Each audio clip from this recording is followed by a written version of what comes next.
The CNS Meridian did not fly so much as it presided.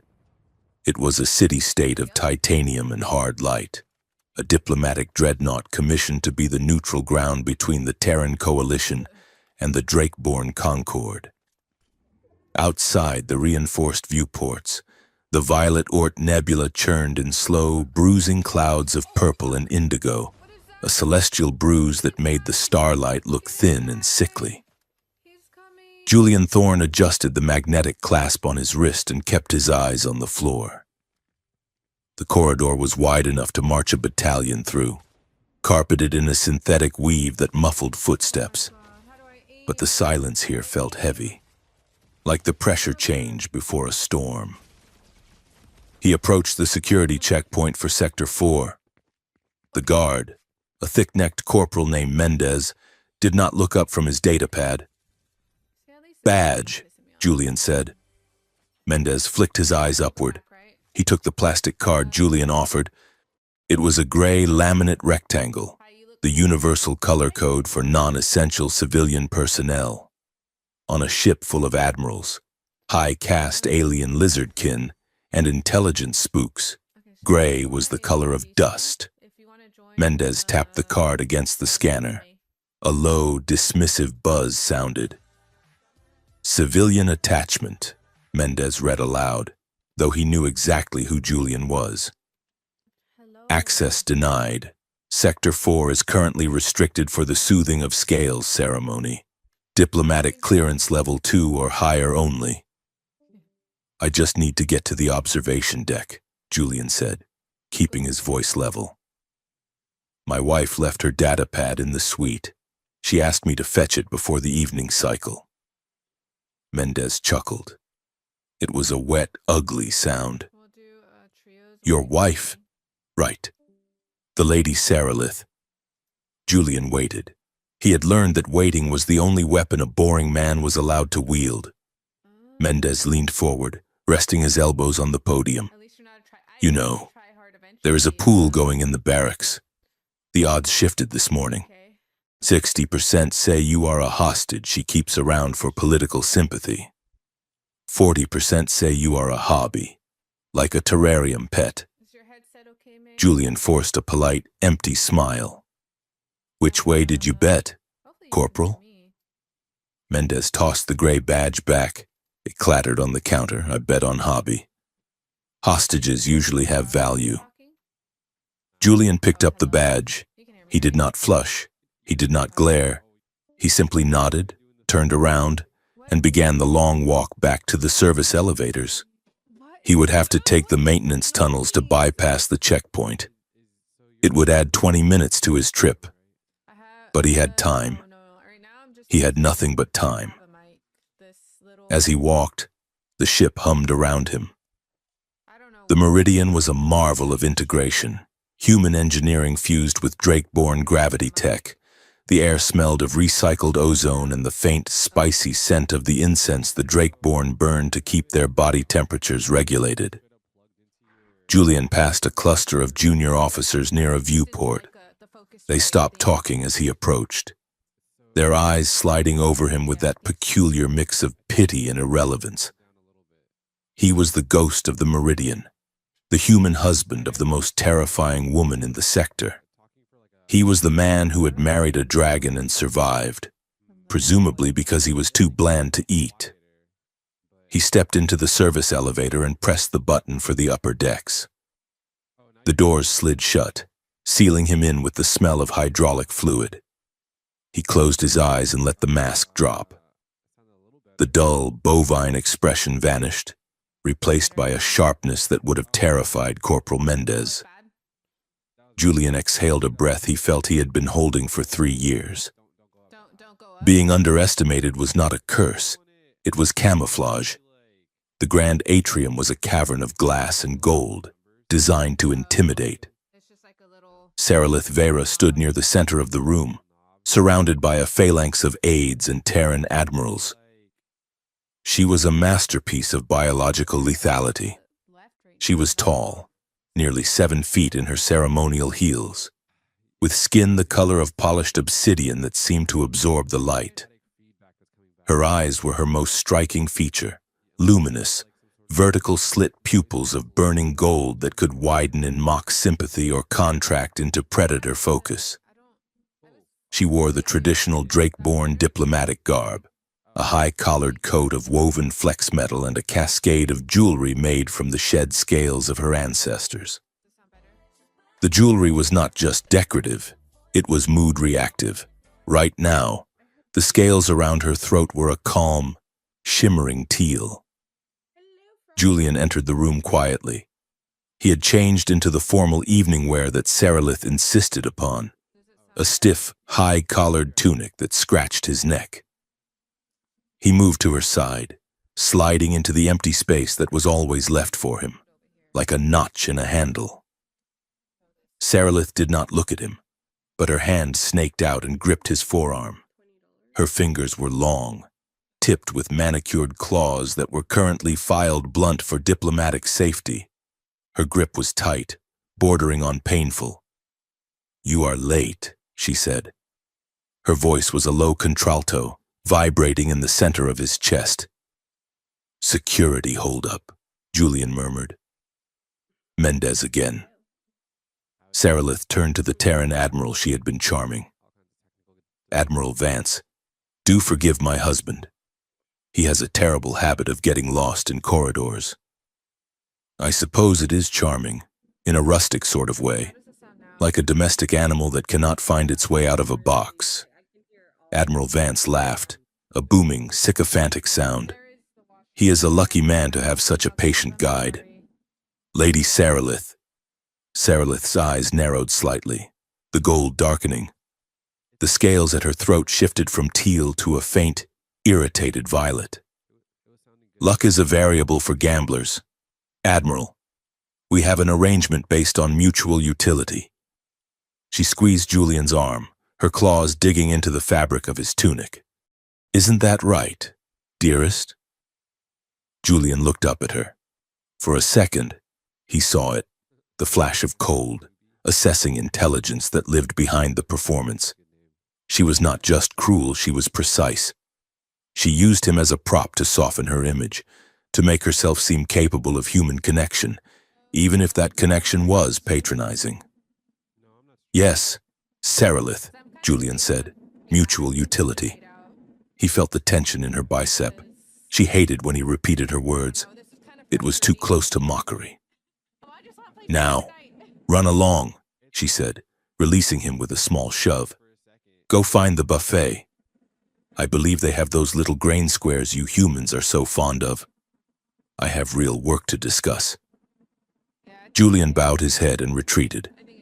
As he walked away, he heard the Admiral ask, "Does he ever speak up?" Saralith's laugh was like breaking glass. "Oh, never. That is his best quality." Julian reached the buffet table and picked up a plate. He did not eat. Instead, he watched the room via the reflection in a polished silver tureen. He watched Saralith maneuver the Admiral into a corner, her body language open but dominant. She was isolating him, cutting him off from his aides. A small, spherical drone hovered up to Julian's shoulder. It was a standard-issue translation unit, battered and painted with a hasty yellow stripe. "Greetings, life mate of the Vera," the drone chirped in a mechanical falsetto. "The mood of the room is currently spicy anxiety." "Hello." "T9, Julian whispered. "How is the calibration?" The drone bobbed. "Suboptimal. I informed the Drake-born sub-minister that his mother resembles a fragrant root vegetable." He seemed displeased. "I intended to say his mother was a flower of the court." Idioms, Julian noted. "You have to watch the syntax on the genitive case." The drone word. "My processor struggles with the nuance of lizard poetry." "You are eating the grain squares." "Are you experiencing sadness? I am just waiting." T9. The drone hovered closer. "I have recorded a betting transaction. 2 engineers near the shrimp tower. They wagered 50 credits that you would accidentally eject yourself from an airlock before the voyage ends.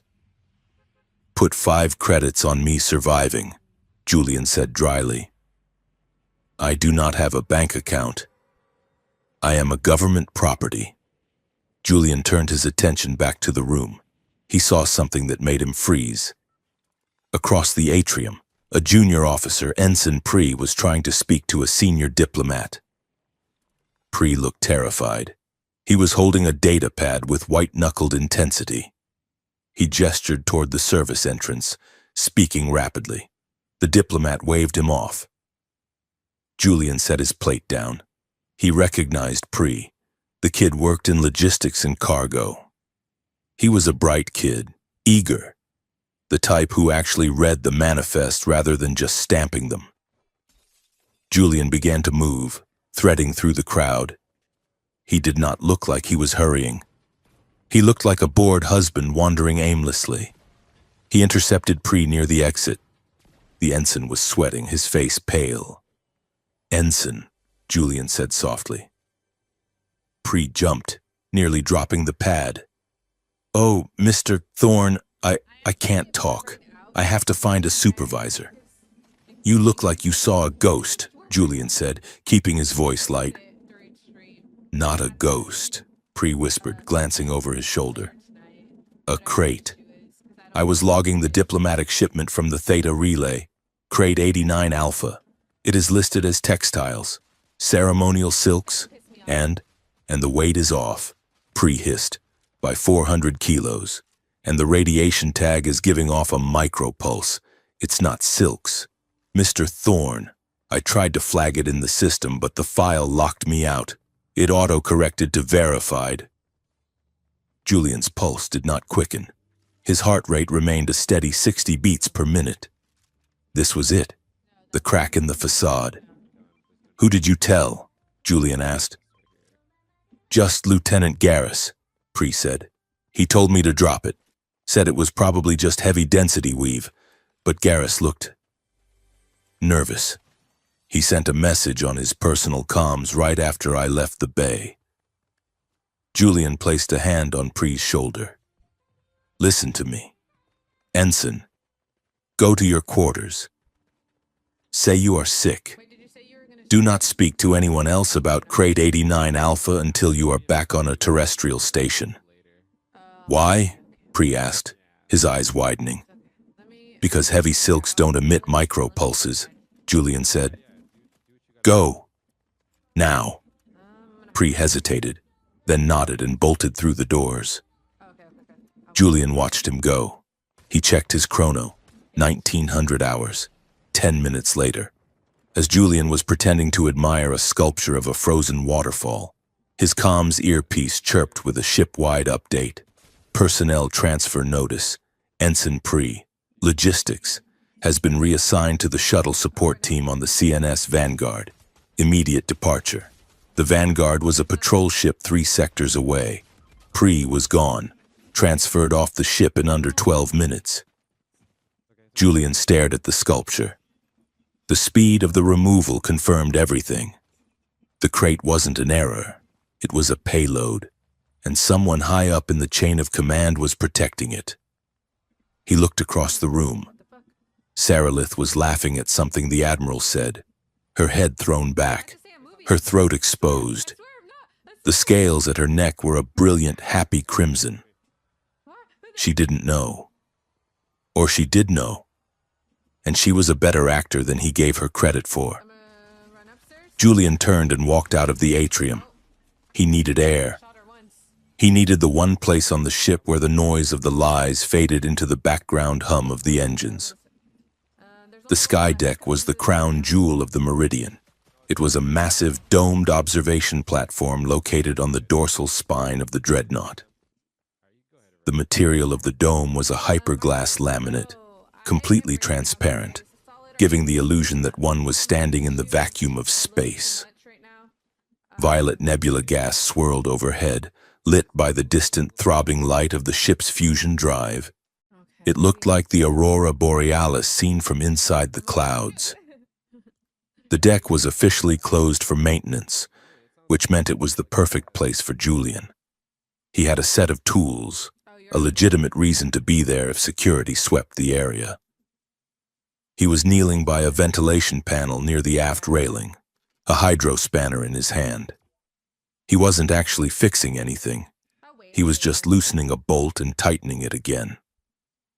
The rhythmic motion was meditative. He loved the sky deck. It was the only place where the scale of the universe made the petty politics of the ship feel small. Out here, amidst the nebula, a lie was just a sound that vanished in the vacuum. He heard the lift doors open. Julian froze. He stayed low, hidden behind the bulk of a large air recycling unit. Footsteps clicked against the glass floor, hard, deliberate heels. He recognized the cadence. Sarilith. She was not alone. Two sets of heavier, softer footsteps followed her. Drake-born aides. Julian carefully placed the spanner on the ground. He shifted his position so he could see through the gap between the recycler and the railing. Sarilith walked to the edge of the deck, looking out at the stars. The two aides flanked her. One was Varric, her chief of staff, a tall, scarred Drakeborn with scales the color of dried blood. The other was a younger female he didn't recognize, wearing the robes of a ritual attendant. They stopped 10 meters away from him. The wind from the atmospheric scrubbers blew across the deck, carrying their scent, cinnamon and cold iron. Sarilith spoke. "The human admiral is soft," she said. She did not speak in trade standard. She did not speak in Terran. She spoke in high Draconic. It was a language that sounded like stones grinding together underwater. It was a language of clicks, sibilant hisses, and deep, resonant hums that vibrated in the throat. It was the language of the imperial court, forbidden to outsiders, considered by the Drakeborn to be physically unpronounceable by human tongues. "He eats the flattery like a pig eats swill," Varric replied, his voice a low rumble in Draconic. "But he is not the problem. The security grid is tighter than we anticipated." Julian lay perfectly still, his breath shallow. To the rest of the galaxy, the sounds they were making were just animal noise, or at best, a series of ritualistic chants. But to Julian, the words were crystal clear. "The grid is irrelevant," the female aide hissed. "The payload is already aboard. We only need the distraction." Sarilith turned, her profile silhouetted against the violet starlight. "And the husband? Is he accounted for?" Julian's fingers tightened on the floor grating. Varric laughed. "The pet? He is wandering the lower decks looking for food, I imagine, or cleaning something. He is harmless, High Lady." Sarilith sighed. It was a sound of profound exhaustion. "He is a dull stone," she said in Draconic. The words were sharp, specific. "Useful for weighting down a paper, nothing more. He is stupid. He sees only what I tell him to see." The insult hit Julian physically. It wasn't the word stupid that stung. He had been called worse by better people. It was the casual certainty of it, the way she dismissed his entire existence with a wave of her hand. He reached into his pocket and tapped the record button on his personal log, a tiny device no bigger than a coin. He kept it shielded under his palm. He whispered the entry in his mind, ensuring the timestamp would sync with the recording of their voices. "My alien diplomat wife called me stupid, unaware I spoke Draconic and heard everything on deck." He kept listening. "Stupid is safer," Varric said. "If he were smart, we would have to kill him before the ceremony." "Do not be vulgar," Sarilith snapped. "There will be no killing until the treaty night. And even then, it must look like a failure of the ship, a ceremonial accident." "The Oath Ember is primed?" the female aide asked. "It is," Sarilith said. "When the vows are exchanged, when the frequency of the peace song hits the resonant pitch, the ember will trigger. The explosion will be small, but it will breach the hull at the delegate platform. And the blame? will fall on the Terran maintenance crews. Sarilith said, negligence, a tragic oversight. The war that follows will be justified by their incompetence. Julian felt a cold sweat break out on his back. They weren't just sabotaging the treaty. They were planning a false flag assassination. A hull breach during the ceremony would kill everyone on that platform, including the Terran High Command. And Sarilith was orchestrating it.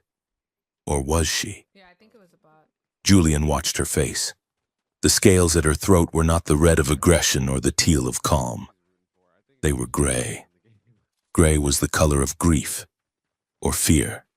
I do not like this, Sarilith said, her voice dropping. The cost is too high. The cost of peace is higher, Varric said, his tone hardening. He stepped closer to her, invading her personal space in a way that no aid should. Do not falter now, Sarilith. The Circle is watching. You know what happens to those who hesitate. You know what happens to your sister. It is. Sarilith stiffened. She looked away, staring out at the nebula. I know my duty, Varric. I do not need you to recite it. Then play your part, Varric growled. Keep the human pet distracted, keep the Admiral happy, and when the music starts, step away from the platform. Sarilith did not answer. She just nodded, a sharp, jerky motion. Let us go, she said, switching back to trade standard abruptly, as if the air itself had ears. I find this deck chilly. They turned and walked back toward the lift. Julian waited. He counted to 100 in his head.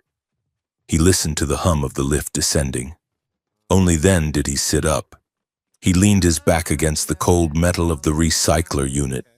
He looked at his hands. They were steady. He replayed the conversation in his mind, translating the nuances he might have missed. Oath Ember. That was the weapon. Treaty Knight. That was the deadline. Resonant pitch. That was the trigger. And Sarilith. She was being blackmailed. You know what happens to your sister. Julian closed his eyes and remembered the smell of old paper and dust. He remembered a small, cramped room on a moon circling Jupiter, lit by a single flickering bulb. He remembered Master Kalen. Kalen had been one of the last xenolinguists of the Solrim Order, a man who had spent 80 years studying the dead languages of the galaxy. He had found Julian when Julian was just a scavenging street kid with a knack for patterns. Why do we learn Draconic, boy? Kalen had asked, tapping his cane against the floor. To talk to dragons? Young Julian had guessed. No, Kalen had snapped. Dragons do not talk to us, they dictate. We learn Draconic because it is the language of secrets. It is the language people use when they are afraid of being heard. If you speak the language of fear, you will never be surprised. Julian opened his eyes. The violet light of the nebula reflected in them. Sarilith thought he was a dull stone. She thought he was a prop. She thought he was safe. She was wrong. She had married a man who had spent his life studying the architecture of silence. She had married a man who knew that the most dangerous thing in a room wasn't the one shouting. It was the one listening. Julian stood up.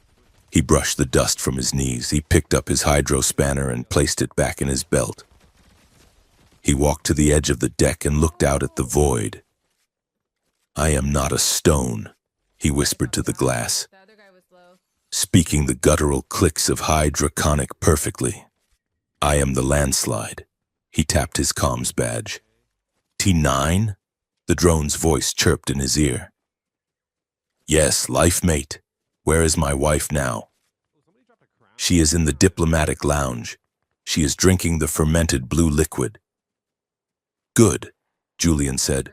Clear my schedule for tomorrow. You do not have a schedule, the drone reminded him. You are listed as available for loitering. Julian smiled. It was a cold, sharp smile that didn't reach his eyes. Change it, he said. Create a block. Call it private study. Of what subject? Julian looked at the reflection of his own face in the glass. The face of a simple, boring man. Pest control, Julian said. He turned and walked toward the lift. The game had changed. They wanted a stupid husband. Fine. He would play the idiot. He would be the most convincing, bumbling, helpless fool they had ever seen. And while they laughed at him, he would take their conspiracy apart, piece by piece. He would save the ship. He would save the treaty. And then he would have a very long, very difficult conversation with his wife about the definition of the word stupid. The next 48 hours on the CNS Meridian were a masterclass in the weaponization of boredom. To the casual observer, and there were thousands of them. From the corridor cameras to the eyes of the gossiping crew, Julian Thorne was a man adrift. He was the civilian appendage to a diplomatic crisis. A man who spent his time wandering into restricted areas looking for the observation lounges and asking security guards if they knew where he could find a decent cup of authentic Terran coffee. But beneath the veneer of the bumbling husband, Julian was building a map. He did not use a datapad. Digital records left footprints. Instead, he used the ancient wetware processor of his own memory. He memorized the rhythm of the boots on the deck plates. Security Team Alpha rotated every 4 hours. Team Beta rotated every 6. But they had a lazy transition period of 7 minutes where the aft corridors of Sector 3 were effectively blind. He noted which bioscanners lagged by a fraction of a second, and which air ducts hummed with the distinct, heavy vibration of shielding dampeners. The telltale sign of a room that did not want to be heard. He was currently sitting in the officer's mess, nursing a cup of lukewarm synthesis tea. Across the table sat a man who had introduced himself as Silas Graves, a cultural liaison for the Terran Intelligence Division. Graves was a man made of sharp angles and synthetic politeness. He wore a suit that cost more than Julian's parents' house, and his smile did not reach his eyes. "It must be fascinating," Graves said, leaning forward, "to live so close to the epicenter of history. Lady Sarilith is formidable. She is very organized," Julian said, staring into his tea. "She color codes her schedule. I am usually blue. That stands for optional attendance." Graves chuckled, but his eyes were scanning Julian's face, looking for micro-expressions. "You are too modest, Mr. Thorne. A diplomat of her caliber relies on her support network. I imagine she discusses the strain of the negotiations with you, in the quiet moments." Julian looked up, blinking slowly. "We mostly talk about the temperature of the room. Sarilith finds the human standard of 21 degrees to be freezing. She sleeps with a heat lamp." Graves tapped a finger on the table. "Of course, but surely she has mentioned the tensions? The rumors of the Drakeborn hardliners? The intelligence division is concerned for her safety, if she has dropped any names, any frustrations." Julian smiled, a wide, vacuous expression. "She did mention a name yesterday. Varric?" Graves froze, his intensity sharpened instantly. "Varric? Her chief of staff? What did she say?" Julian scratched his chin. "She said he chews his food too loudly. It disrupts her meditation." Graves stared at him for a long moment, then let out a short, irritated breath. "I see. Thank you. Mr. Thorne, that is illuminating." Before Graves could probe further, the mess hall doors hissed open. Sarilith swept in. She was not in ceremonial armor today, but in a sleek, high-necked gown of liquid silver that rippled like mercury when she moved. The room seemed to dim around her, the ambient light drawn into her gravity. She spotted Julian and Graves. Her jaw tightened.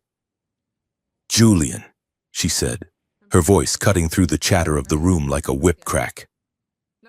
Julian stood up, nearly knocking over his tea. Hello, darling.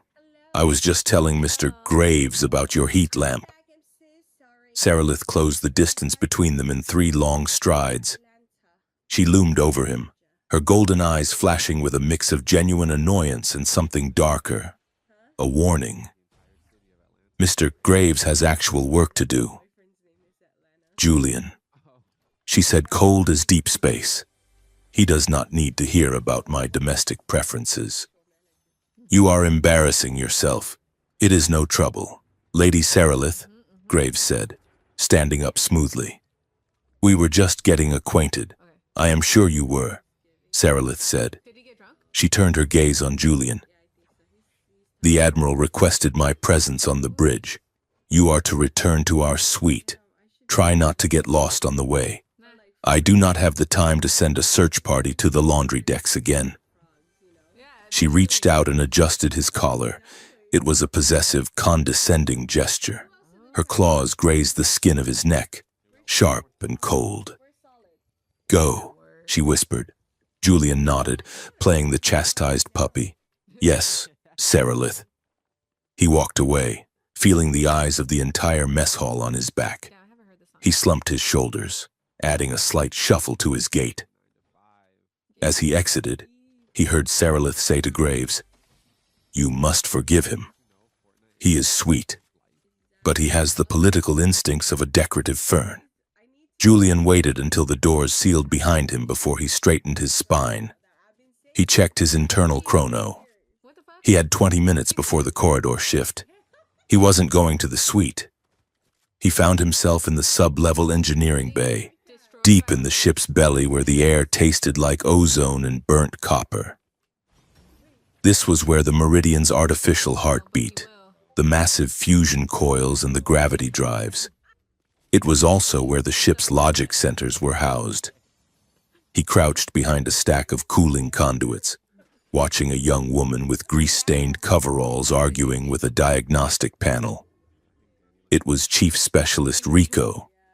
He had looked up her file. She was brilliant, overworked, and had a record of complaining about administrative interference.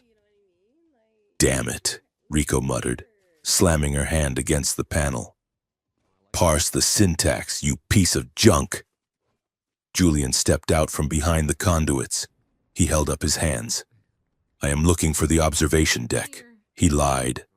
I think I took a wrong turn at the turbo lift. Rico spun around, a laser wrench in her hand. She squinted at him. You are the husband, the one the lizard lady keeps on a leash. That is me, Julian said pleasantly.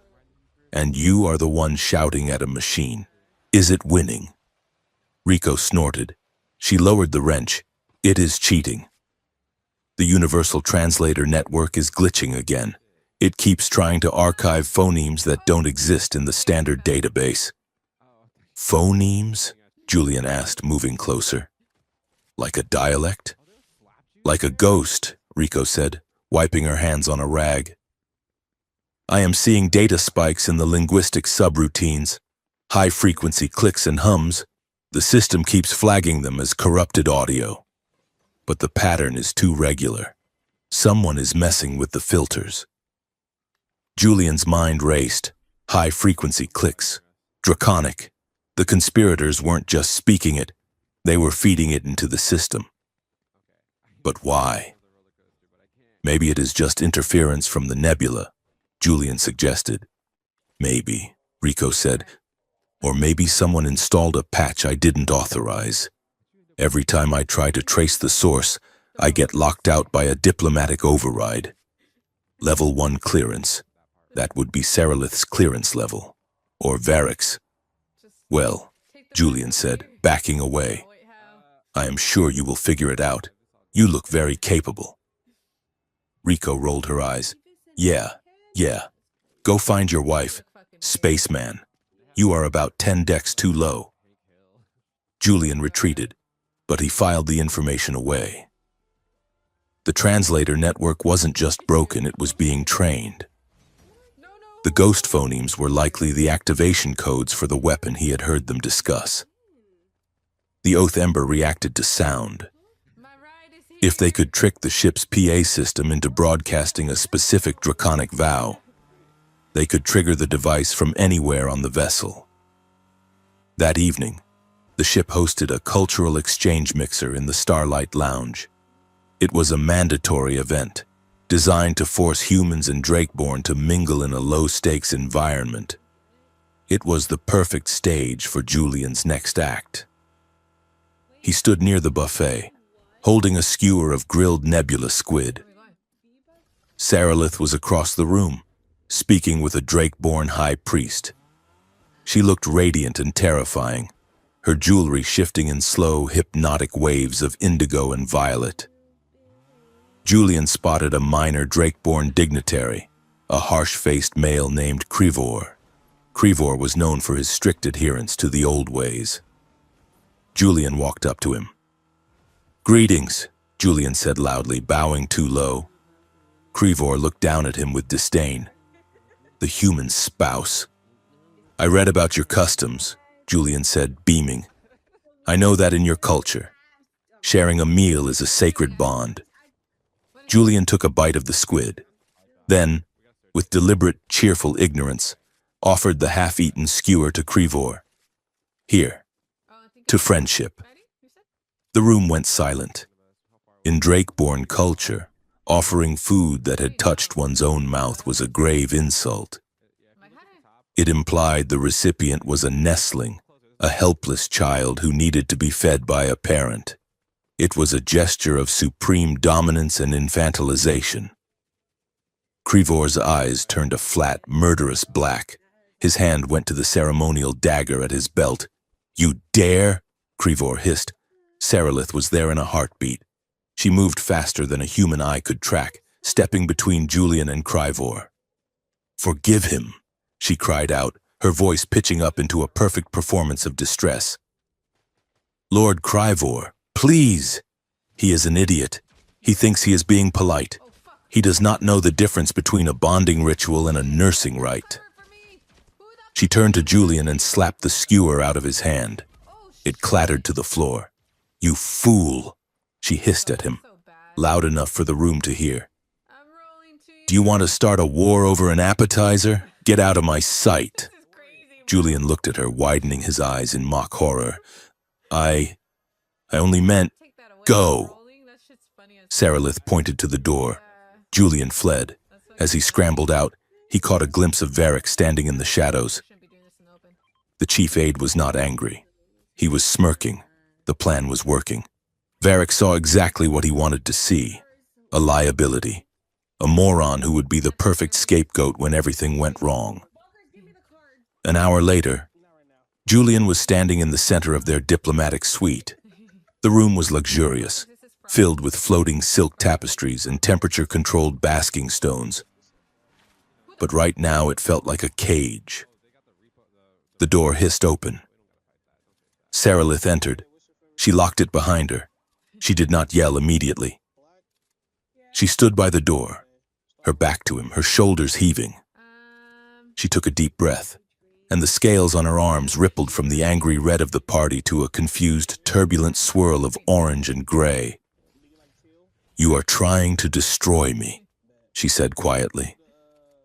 "I was testing the waters," Julian said. His voice was different now. The bumbling tone was gone, replaced by a cool, flat baritone. Saralith spun around.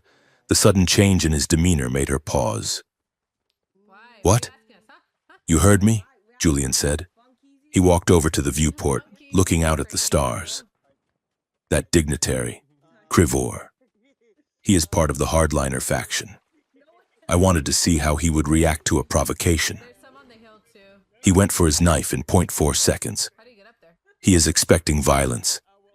He is ready for it." Saralith stared at him. Her mouth opened slightly, revealing the tips of her fangs. You did that on purpose?" Julian turned to face her. The dumb mask was completely gone. He stood with the balance of a man who knew how to fight. I am not the idiot you tell everyone I am, Saralith, and you are not as in control as you pretend to be. Saralith laughed, a brittle, incredulous sound. You have no idea what you are talking about. You are a civilian. You are a gardener from Earth who got lucky enough to marry up. Do not presume to understand my world. I understand enough, Julian said. He took a step toward her. I understand that you are afraid. I understand that your chief aide, Varric, looks at you like he is waiting for you to die. And I understand that you are trapped. Saralith's eyes narrowed. I am not trapped. I am a diplomat of the High Concord. Then why do you let them speak for you? Julian asked softly. Saralith bristled. She stalked toward him, looming over him again, using her height as a weapon. You are wandering into restricted areas. Julian, you are upsetting dignitaries. You are making yourself a target. Do you think I can protect you if you keep acting like this? I do not need you to protect me, Julian said. Saralith scoffed. She stepped closer, invading his personal space. Her scent was overpowering, spices and ozone. Look at you, soft skin, blunt teeth. You wouldn't last 5 minutes in a real conflict. I keep you alive because it is my duty, because you are my husband, and it would look bad if you died of incompetence. Julian did not flinch. He looked up into her luminous eyes. The dragon who screams loudest has the softest belly, he said. He said the proverb in Draconic. It was not the fluent, accentless Draconic of the sky deck. He roughened the edges, making it sound like something he had memorized from a textbook. But the words were accurate. The syntax was perfect. Saralith froze. She stopped breathing. Her pupils dilated until her eyes were almost entirely black. The silence in the room was absolute. You speak the tongue, she whispered. Her voice trembled. I read, Julian lied smoothly, switching back to trade standard. I found an old data slate in the library. I thought it might help me understand you. Saralith stared at him. The shock on her face began to crack, replaced by something else. Fear? Fascination? For the first time in 3 years, she wasn't looking at a prop. She was looking at a stranger who had been sleeping in her bed. She stepped closer, closing the final inch between them. She was so close he could feel the heat radiating from her scales. She reached out, her hand hovering near his face. Her claws were sharp, dangerous. You should not know those words, she murmured. They are dangerous for you. Everything about you is dangerous for me. Saralith, Julian said, but I am still here. The air between them changed. It shifted from political tension to something visceral. It was the sudden, shocking realization of attraction between two people who had spent years ignoring each other. Saralith looked at his mouth. Julian looked at the pulse thrumming in her throat. For a second, it seemed like she might kiss him, or claw his throat out. The line between the two was razor thin. Then Julian took a step back. He broke the contact. He put a meter of space between them. Saralith blinked, looking almost hurt. Do not look at me like that, Julian said quietly. Like what? She breathed. Like I am a new toy you just discovered, he said. I am not your pet, Saralith, and I am not your victim. If you want a partner, I am right here. But I will not beg for your affection, and I will not accept your cruelty just because you call it diplomacy. Saralith straightened up. The mask slammed back into place, but it was crooked now. You are dismissed. Julian, she said, her voice stiff. Go to bed. Julian nodded. Good night, Saralith. He walked into the sleeping alcove, but he didn't sleep. He lay awake, listening to the sound of his wife pacing in the other room. She was pacing the rhythm of a caged animal. The next day, the conspiracy tightened its noose. Julian used the maintenance tunnels to bypass the security surrounding Cargo Bay 4. He needed to see Crate 89 Alpha with his own eyes. The bay was dark, lit only by the standby lights. He found the crate tucked behind a stack of protein rations. The lock was a standard biometric seal, but Julian had lifted a master key algorithm from Rico's console while she was yelling at the drone. He cracked the seal. The lid hissed open. It wasn't textiles. Inside, nestled in shock-absorbent foam, was an object that defied easy description. It looked like an organ, a heart, perhaps, or a lung, but it was made of translucent, bioluminescent crystal and woven with dark, metallic veins. It pulsed with a slow, rhythmic beat. The tag on the side was written in high Draconic script. Oath Ember, Class A, volatile. Julian leaned in. He saw the wiring. The device was wired to a receiver. It was listening. Check the perimeter. Voices. Coming from the main entrance of the bay. Julian quietly lowered the lid. He didn't have time to reseal it perfectly. He rolled silently under the heavy loading rack nearby, pulling his knees to his chest. Two figures walked into the light. Varric and the human liaison, Silas Graves. Julian held his breath. Graves was involved. The helpful intelligence officer was a traitor. The timeline has moved up, Graves said. He wasn't using Draconic, he was speaking standard, likely because his alien pronunciation was poor. The Admiral wants to push for the early signing. Tomorrow night. Good, Varric rumbled. The Ember is ready. When Sarilith speaks the final vow of binding, the acoustic resonance will trigger the core. It will look like a catastrophic failure of the atmosphere regulator. And the scapegoat? Graves asked. The husband, Varric said with a sneer. I have planted his access codes in the log. We will claim he was trying to modify the environmental controls to make the suite warmer for his wife. A tragic, stupid mistake by a tragic, stupid man. Graves laughed. Perfect. The grieving widow will be so distraught she will have no choice but to step down. And the Concord will demand retribution for the death of their diplomats. War within the week, Varric agreed. They turned and walked out. Julian lay in the dark for a long time. They were going to kill everyone. They were going to use his marriage, his stupidity, and Sarilith's voice to murder peace. He crawled out from under the rack. He needed to get back to the suite. He needed to warn her. But would she believe him? She thought he was a gardener who read a proverb in a book. The evening ended with a formal gala in the grand ballroom. It was the final social event before the arrival at the neutral station. Julian stood by Sarilith's side. She was tense, her arm rigid against his. She had barely looked at him since the argument in the suite. The room was crowded. Varric was watching them from the balcony. Graves was chatting with the Admiral. Suddenly, Sarilith turned to Julian. She grabbed his lapel, her claws snagging the fabric. She pulled him close, her face contorted in anger. You are useless, she shouted, her voice ringing out over the music. Look at you. You stand there like a statue while I do all the work. Can you not even fetch me a drink without needing instructions?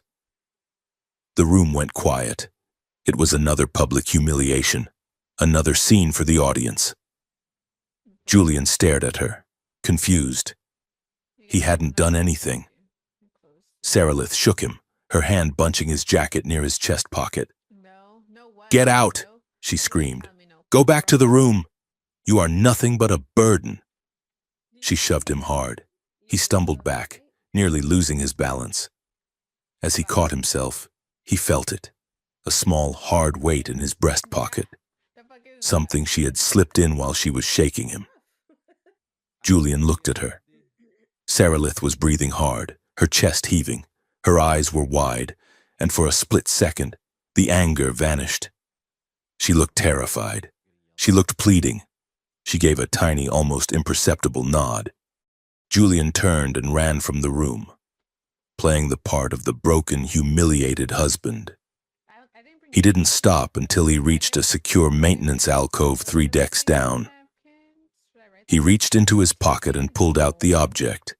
It was a data chip, but not just any chip. It was a black-level security key.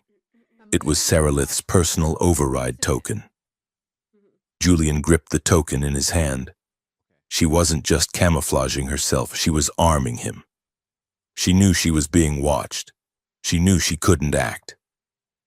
So she had done the only thing she could. She had given the stupid husband the keys to the kingdom and kicked him out of the blast zone. Julian looked at the token, and then he looked at the surveillance camera in the corner of the alcove. He winked at it. The alarms on the CNS Meridian did not sound like sirens. They sounded like the ship was screaming in its sleep. A low, discordant thrum that vibrated through the floor plates and rattled the teeth of everyone on board. Priority alert, the automated voice announced, calm and terrifying. Unscheduled inspection protocol initiated. External vessel proximity. Possible Corsair intercept. All civilian personnel to quarters. Diplomatic staff to the secure rotunda. Gravity stabilization in flux. Julian Thorne did not go to his quarters.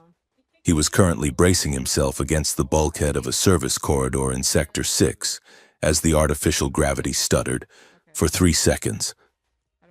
The world tilted sideways. His stomach lurched into his throat, and a crate of replacement air scrubbers slid past him, crashing into the far wall with the sound of crumpling metal. Then the gravity snapped back, heavy and punishing. Julian exhaled sharply and pushed off the wall. The chaos was a gift. The pirate inspection was almost certainly theater, a manufactured crisis designed by the hardliners to freeze the ship's movements and test the security grid. While the guards were distracted by the external threat, the internal eyes were blinking. He pulled the security token Saralith had slipped into his pocket out of his jacket. It was warm to the touch. He jammed it into the keypad of the service hatch. The light turned green. Julian slipped inside. He was moving parallel to the main cargo arterial, tracing the route Crate 89 Alpha had taken before it vanished from the manifest. The corridor here was narrow, lined with pipes that hissed with steam. Julian moved with the efficiency of a man who had spent a lifetime making himself small. He checked the floor. Scuff marks, heavy drag lines that had been hastily buffed over but not eliminated. He followed them until they stopped at a blank section of the bulkhead. According to the ship's schematics, which Julian had memorized 3 weeks ago, this should have been a solid structural wall separating the cargo bay from the engine cooling jacket. But the weld marks were new. Julian ran his fingers over the metal. It was painted gray to match the surrounding plates. But the paint was tacky. It smelled of chemical solvent. He pressed his ear against the metal. He heard a hum. Not the mechanical hum of the ship, but a biological rhythm. A pulse. They hadn't just hidden the oath ember. They had built a nest for it. Julian took a step back. He needed to open this panel, but without a plasma cutter, it was impossible. He had confirmed the location, though. That was enough for now. The weapon was directly beneath the diplomatic suites, shielded by a fake bulkhead. The ship lurched again, more violently this time. The lights flickered and died, replaced by the strobing red of emergency power. Julian turned and ran. He had to find Saralith. If the conspirators were bold enough to stage a pirate attack, they might be bold enough to advance the timetable on a tragic accident. 3 decks up, in the diplomatic rotunda. Saralith Vera was standing in the center of a hurricane. The room was locked down. Blast shutters had descended over the panoramic viewports, sealing the delegates inside. The air was stale, recycled too many times in the last hour. Admiral Vance was shouting at a holographic display that showed a swarm of small, aggressive interceptors buzzing the Meridian's shields. "They are demanding a boarding party," Vance yelled, his face flushing purple. "This is an act of war. The Concord cannot guarantee the safety of these lanes." The Drakeborn delegates were hissing, their hands hovering near their ceremonial blades. The tension was a spark away from an explosion. Saralith stood between them. She was perfectly still. Her hands were clasped in front of her, her spine a rod of iron. "Admiral," she said, her voice cutting through the noise like a diamond drill, "retract your gunnery ports, Marie. If you fire on a Corsair vessel in a neutral corridor, you validate their claim of aggression. They are baiting you. Do not bite." "But they are locking onto us," Vance sputtered. "Let them lock." Saralith said cold and final. "Our shields can hold for 10,000 years against scrap metal raiders." "Sit down, Admiral. You look hysterical." She turned to the Drakeborn High Priest, who was muttering a prayer of vengeance. "And you, High One," she said in trade standard, keeping the language neutral. "Sheath your blade. We are diplomats, not butchers. If you draw steel on a starship, you insult the void that carries us." The priest glared at her, but he clicked his weapon back into its scabbard. Saralith held the room for another hour. She was brilliant. She was a monolith of reason, deflecting insults, soothing egos, and translating threats into compromises. She managed to negotiate a passive scan agreement with the pirates that satisfied their posturing without allowing them to board. When the all-clear finally sounded and the blast shutters retracted, the room collapsed into relieved chatter. Saralith excused herself. She walked calmly toward the private antechamber, nodding to the aides who tried to intercept her. Only when the door slid shut and locked did she falter. She leaned against the wall, her forehead pressing against the cool metal. She closed her eyes. Her hands, which she had kept clasped so tightly, fell to her sides. They were shaking, a violent, uncontrollable tremor that rattled her bracelets. She stared at her own hands as if they belonged to a stranger. She was terrified, not of the pirates, they were a distraction, but of the silence from her own team. Varric had vanished during the crisis. Graves was nowhere to be seen. The wolves were not at the door. They were in the house. The door to the maintenance access behind a decorative tapestry clicked open. Saralith spun around, her hand flashing to the hidden stiletto in her sleeve. Julian stepped out. He was covered in dust, his jacket torn at the shoulder.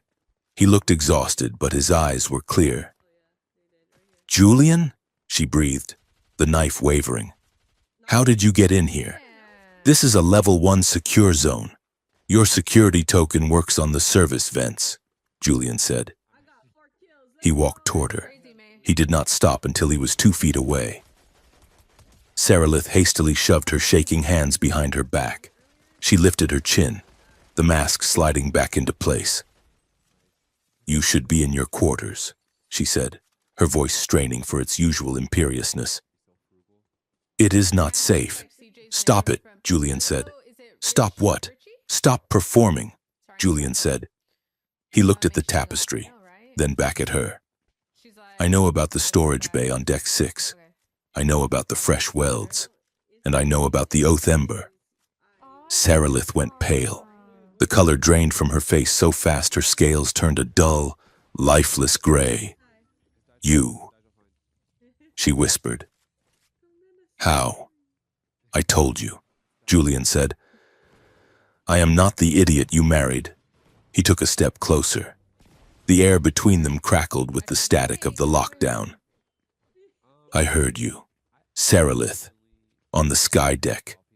I heard Varric. I heard the plan to blow the hull during the ceremony."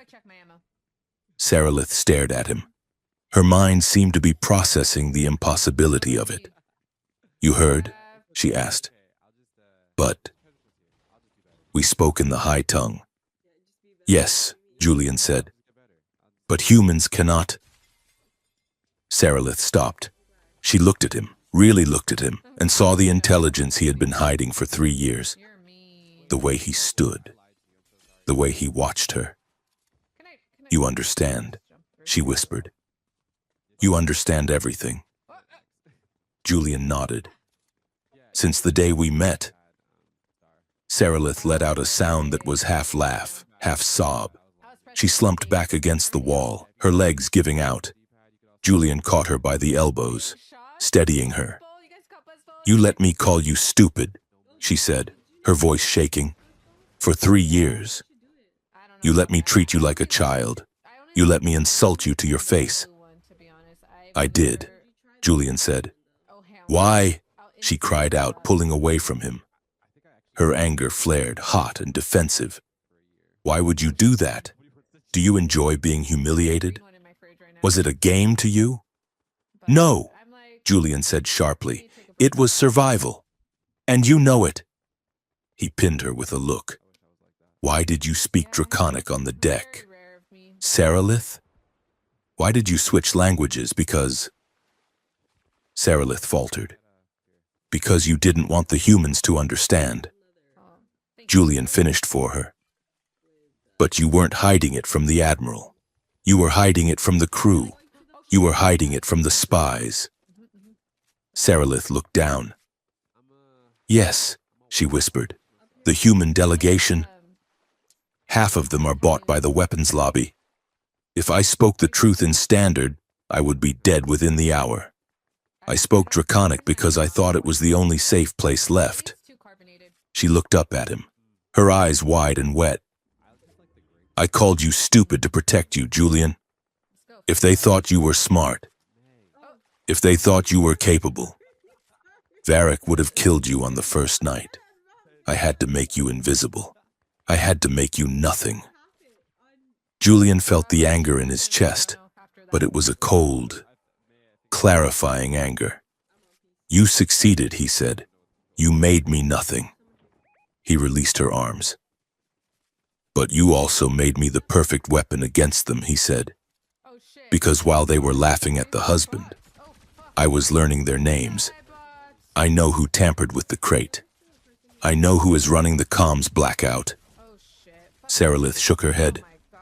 "It does not matter. We cannot stop it. They have my sister." Julian froze. "Your sister?" Saralith squeezed her eyes shut. "Varric showed me the video. They have her at a black site in the rim. If I do not deliver the vow, if I do not trigger the device, they will kill her. And then they will detonate the ember anyway." She opened her eyes. They were hopeless. "I am a choke chain. Julian. That is all I am. And you are just the weight they attach to make sure I drown." The ship's alarms pulsed again. Security sweep in progress. "Sector 2. We have to move," Julian said. "They will be sweeping the rooms." He grabbed her hand. This time, she didn't pull away. They ducked into a narrow maintenance conduit that ran behind the main ventilation shafts. It was dark, lit only by the intermittent flash of a red warning light. The space was cramped, designed for drones, not people. Julian pressed his back against the pipes. Saralith was forced to stand against him, her body pressed along the length of his. The space was too small for distance. The political chasm between them had been erased by the physical reality of 2 bodies occupying 1 square meter. Julian could feel the heat of her scales through her dress. He could smell the ozone and fear on her skin. He could feel the rapid, frantic beat of her heart against his chest. Saralith looked up at him. In the red light, her eyes were pools of molten gold. "You speak Draconic," she whispered, returning to the one fact she couldn't process. "Say something," Prove it.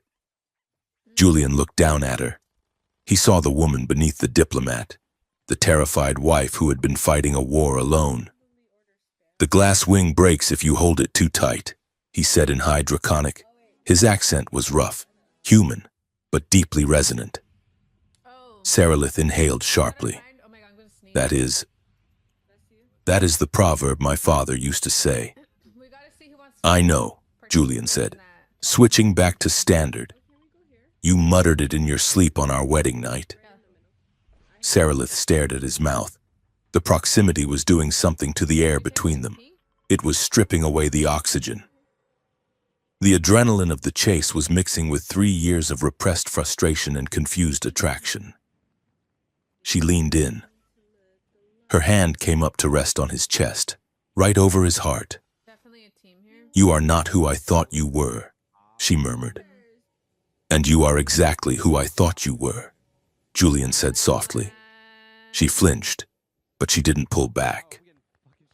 She leaned closer, her face tilting up, her lips parted. It was an instinct, a desperate need for connection in the dark. She wanted to kiss him to prove that she was still alive, that she could still choose something for herself. Julian watched her.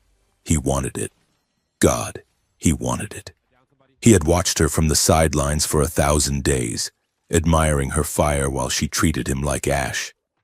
But he couldn't do it. Not like this. He reached up and caught her wrist. He stopped her hand. He didn't push her away, but he held her there, inches from his skin. No, he said. Sarilith froze. She looked like he had slapped her. Why? She whispered. Do you hate me? No, Julian said. He kept his voice steady, though his own heart was hammering. I don't hate you, but I won't be your escape, and I won't be your secret. He looked her in the eye. Love without respect is just control wearing perfume.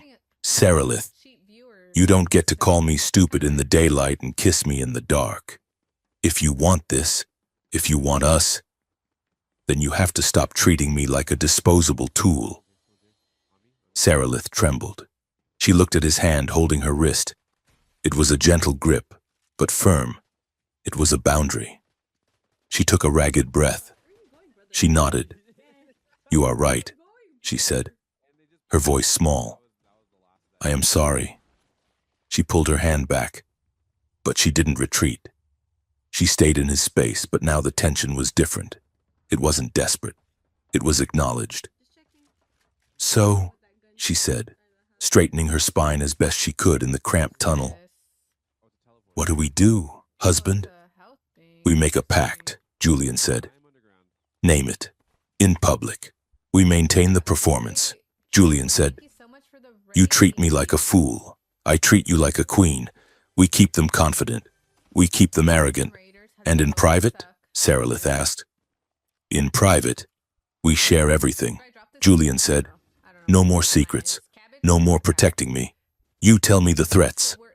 I tell you the strategy. Sarilith looked at him. Strategy? You have a strategy? I do, Julian said. But we need a fail-safe. If either of us says the phrase glass wings, in Draconic or Standard, it means the cover is blown. It means immediate danger. Run. Fight. Do whatever you have to do. Glass wings, Sarilith repeated. She tested the words. It sounded like a promise. Agreed, she said. Now, Julian said, checking the corridor scan on his datapad. We have a heist to pull. A heist? Sarilith blinked. On my own ship, we need to get into the diplomatic archive, Julian said. I need to see the original treaty drafts, and I need to access the translator AI's core memory. The archive is biologically locked, Sarilith said. It only opens to the voice of a high diplomat reciting the ancestral vow. Exactly, Julian said. You are going to open the door, and I am going to find out who is listening. The diplomatic archive was located in the spire of the ship, a circular room lined with crystalline data shards. The door was a massive slab of obsidian, etched with glowing runes. The corridors were empty. The pirate inspection had drawn security to the lower decks. Saralith stood before the door. She looked at Julian. He nodded. She placed her hand on the scanner and spoke in high Draconic. I am the keeper of the word. I am the silence between the stars, open to the blood of the Concord. The runes flared violet. The stone groaned and split down the middle, sliding open. They slipped inside.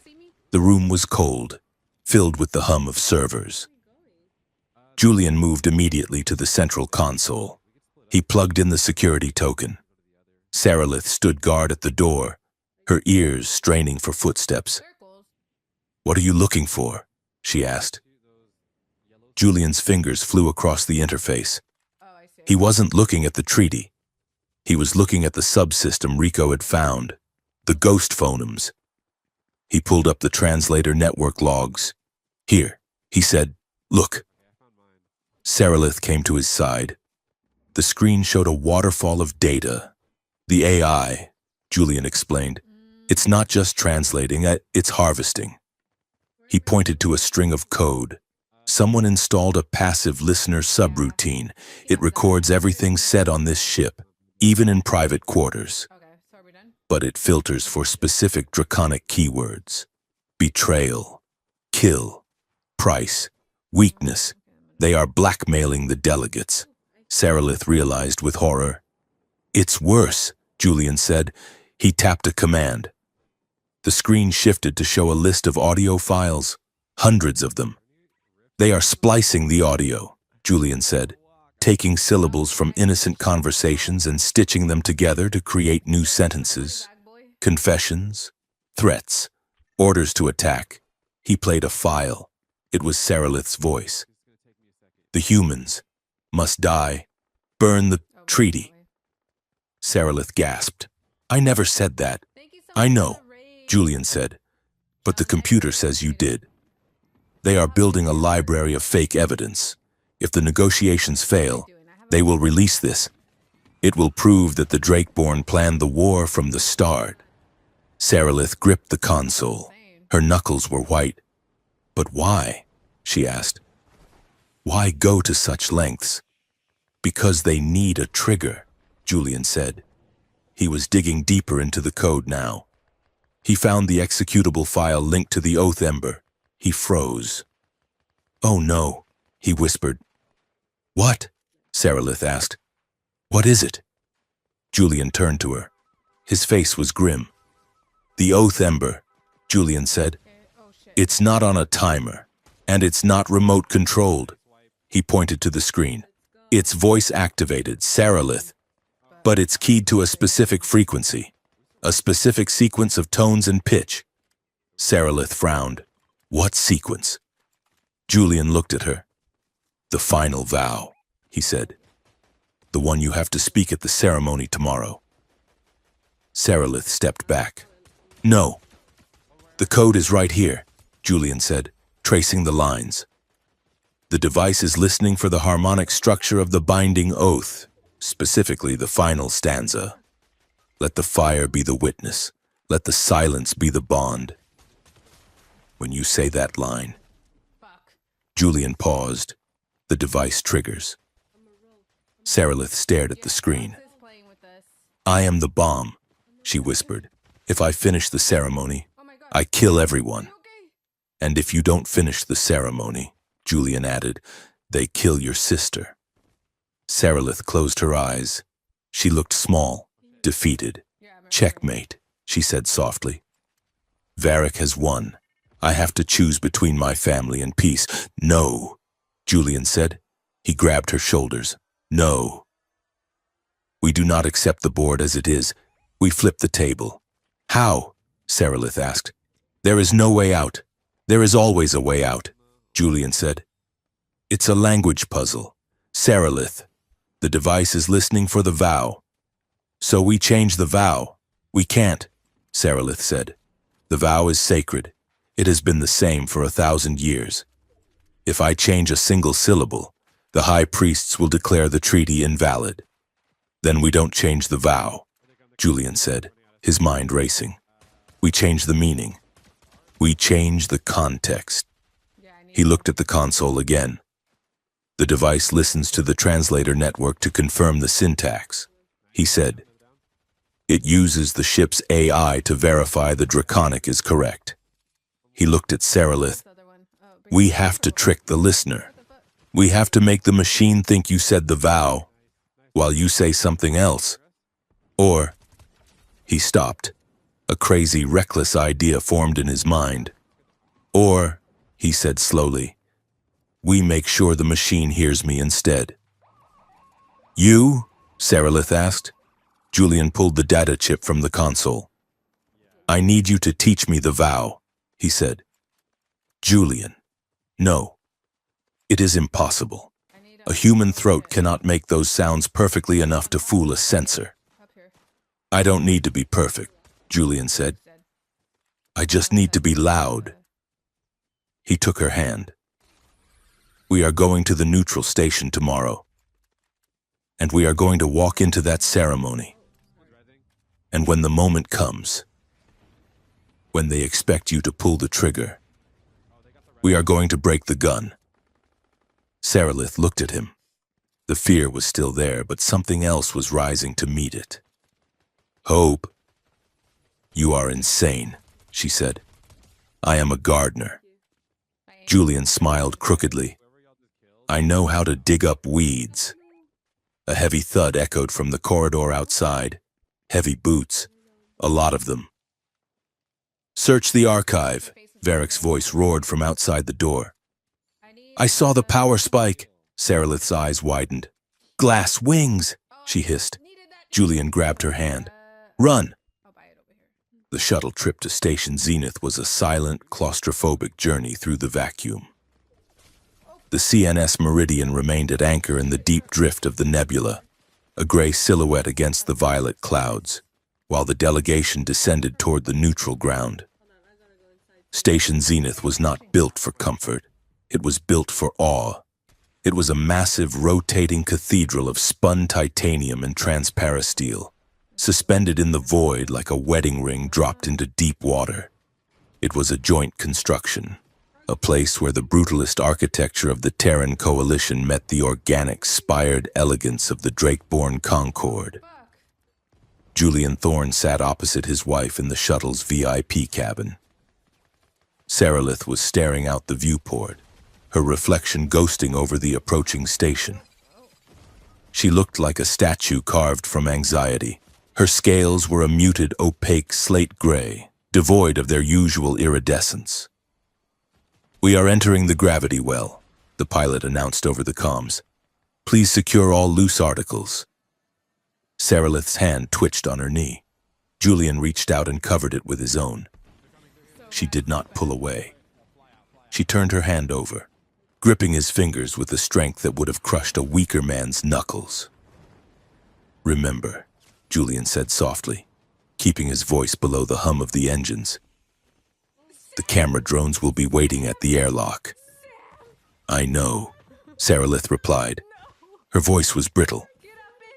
"I must look like the maiden of the Concord, and you must look like the man who carries her purse." Julian finished. Sarilith looked at him. There was no mockery in her eyes today, only a bleak, terrifying gratitude. "Do not get separated from me," she whispered. "Varick will try to isolate us. Graves will try to pull you into security debriefings. Do not go. I am like a burr on your hem. Sarilith, they will have to cut me off." The shuttle docked with a heavy metallic clang. The airlock cycled, hissing as pressure equalized. When the doors slid open, the noise hit them like a physical wave, the roar of 1,000 voices, the click of camera shutters, the drone of pressbots. Sarilith stood up. The gray faded from her scales, replaced by a brilliant, hard-shelled emerald green, the color of authority. She lifted her chin, fixed a smile on her face that could slice glass, and stepped out into the flashbulbs. Julian followed a step behind, slouching slightly. putting on the vacuous, pleasant expression of a man who was just happy to be included. The Great Hall of Station Zenith was a cavernous space with a ceiling of transparent crystal that looked directly out into the star field. Banners of red silk and gold weave hung from the rafters, representing the blood of the Drakeborn and the wealth of the Terrans. The room was a shark tank. Human admirals in dress white stood in tight circles, clutching glasses of champagne like grenades. Drakeborn envoys in ceremonial armor stalked the perimeter, their tails twitching with suppressed aggression. Julian drifted through the crowd, a plate of hors d'oeuvres in his hand. He looked aimless, but his ears were tuned to specific frequencies. He passed a knot of Terran officers. "Posture is weak," one admiral was muttering.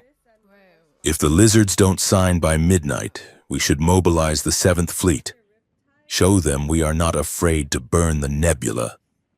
Julian moved on. He passed 2 Drakeborn priestesses near a fountain. "The ritual is insulted," one hissed in low Draconic. "The humans wear their shoes on the sacred stone. They have no honor. War would be a cleansing rain." It was a powder keg. Both sides were looking for an excuse, and Seralith was the only thing standing between them and the match. Oh, really? She was in the center of the room, surrounded by the High Council. She was debating the finer points of the Mineral Rights Clause with a Terran senator while simultaneously accepting a ritual blessing from a Drakeborn elder. With you, I think it's She was flawless, but Julian saw the tension in her neck. He saw the way her eyes darted to the exits every few seconds, checking the perimeter. He made his way toward the bar, intending to circle back to her flank. That was when the shouting started. Near the center of the room, a young human diplomat, red-faced and swaying, was standing in front of a tall, imposing Drakeborn matriarch. The human was holding a glass of blue Drakeborn wine, and he was clearly 3 drinks past his limit. "I just want to say," the young man slurred, loud enough to silence the nearby conversations. "I love your culture. I love the scales. Very shiny." The matriarch looked down at him with the expression one might give a talking fungus. "Go away, human." She rumbled in trade standard. "No, no," the diplomat insisted. "I learned a phrase. I practiced." He raised his glass. "Shaktavok," he shouted proudly. "Shaktavok to the Empire." The room froze. The silence was absolute. The Drakeborn guards at the doors unclicked the safety straps on their shock staves. The matriarch's eyes went wide, then narrowed into slits of pure fury. Julian closed his eyes briefly. Shaktavok. It sounded very similar to Shaktarvok, which meant "long live the Queen." Unfortunately, the diplomat had used the guttural "ta" instead of the sibilant "tar." He had just yelled, "I volunteer my throat for the sacrifice." In the old code, that was a legally binding verbal contract. He had just offered himself for ritual execution. The matriarch reached out, her hand closing around the diplomat's throat. "You offer," she hissed. "Then the Concord accepts." The diplomat gurgled, dropping his glass. It shattered. Panic rippled through the Terran side. Admiral Vance stepped forward, hand on his sidearm. "Unhand him!" Vance barked. "He offered!" The matriarch roared back. "It is the law!" Julian looked at Seralith. She was on the other side of the room, blocked by a wall of bodies. She couldn't get there in time. Julian stepped forward. He tripped over his own feet, stumbling spectacularly. He collided with a waiter carrying a tray of sticky, syrup-covered desserts. "Whoa!" Julian yelled, flailing his arms. He crashed into the matriarch's side, not hard enough to attack, but hard enough to break her balance. The tray of desserts went flying, covering the matriarch, the diplomat, and Julian in a deluge of neon pink syrup. The matriarch released the diplomat in shock, stepping back as the sticky goo dripped from her ceremonial armor. "What is this?" she screeched. Julian lay on the floor, covered in pink sludge. He looked up, blinking innocently. "Oh no," he moaned. "I am so clumsy. My wife says I have 2 left feet. Is everyone okay? Did I ruin the party?" He looked so pathetic, so utterly non-threatening and foolish, that the tension in the room snapped. Someone laughed. It was a nervous, hysterical laugh, but it spread. The matriarch looked at the sticky human at her feet. The dignity of the moment was gone. You cannot execute a sacrifice who is covered in dessert syrup. It was ritually unclean. "Get this thing away from me," the matriarch growled, wiping syrup from her scales. Saralith was there a second later. She grabbed Julian by the collar and hauled him up. "You idiot," she hissed, playing her part perfectly. "You absolute disgrace." She turned to the matriarch. "High One, forgive him. He is not right in the head. I will remove him immediately." The matriarch sneered. "Keep your pet on a shorter leash, Vera, or I will skin him myself." Saralith bowed. "Come, husband, before you destroy the peace treaty with a pastry." She dragged him out of the hall, her grip iron tight. But as they passed through the doors, Julian felt her thumb brush against his pulse point. "Thank you," the gesture said. They did not go to their suite. Saralith pulled him into a secure changing room near the banquet hall, ostensibly to clean him up. She locked the door and jammed a signal jammer, a small device that looked like a lipstick case, under the handle. She grabbed a towel and started wiping the pink syrup off his face. Her hands were shaking again. "That was too close," she whispered. "That fool nearly started a massacre." "It worked," Julian said, taking the towel from her.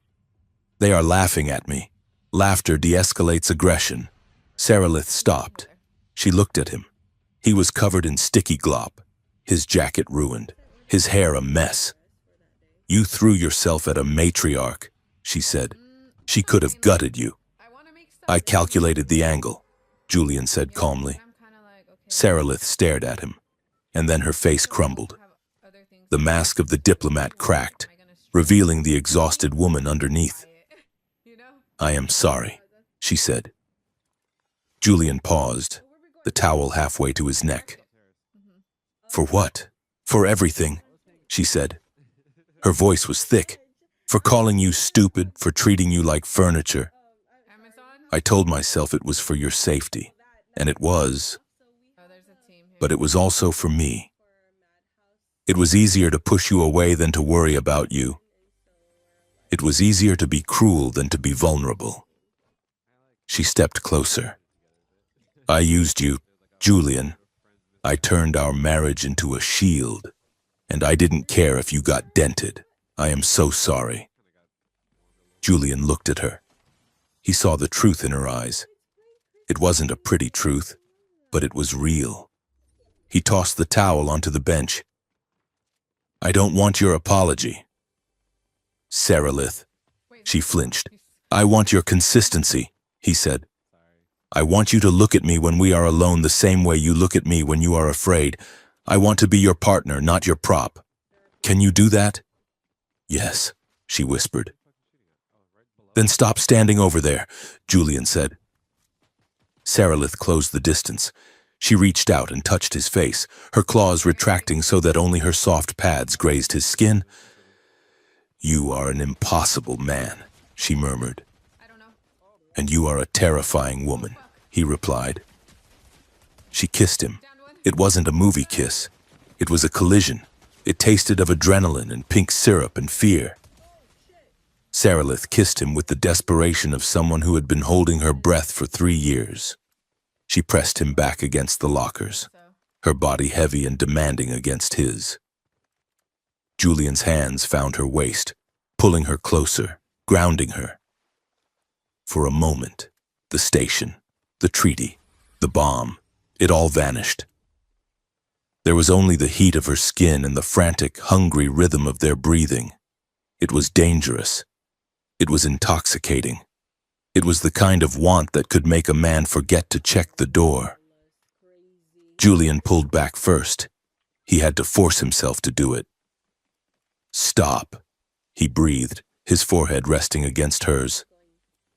Saralith made a sound of protest, chasing his mouth, but he held her back. "Not here," Julian said, his voice ragged. "Not now. If we start this, if we really do this, I won't be able to think, and I need to think." Saralith shuddered. She took a deep breath, steadying herself. Her eyes were blown wide, black pupils swallowing the gold. "You are right," she whispered. "Danger first, desire later." She straightened his jacket, her hands lingering on his chest.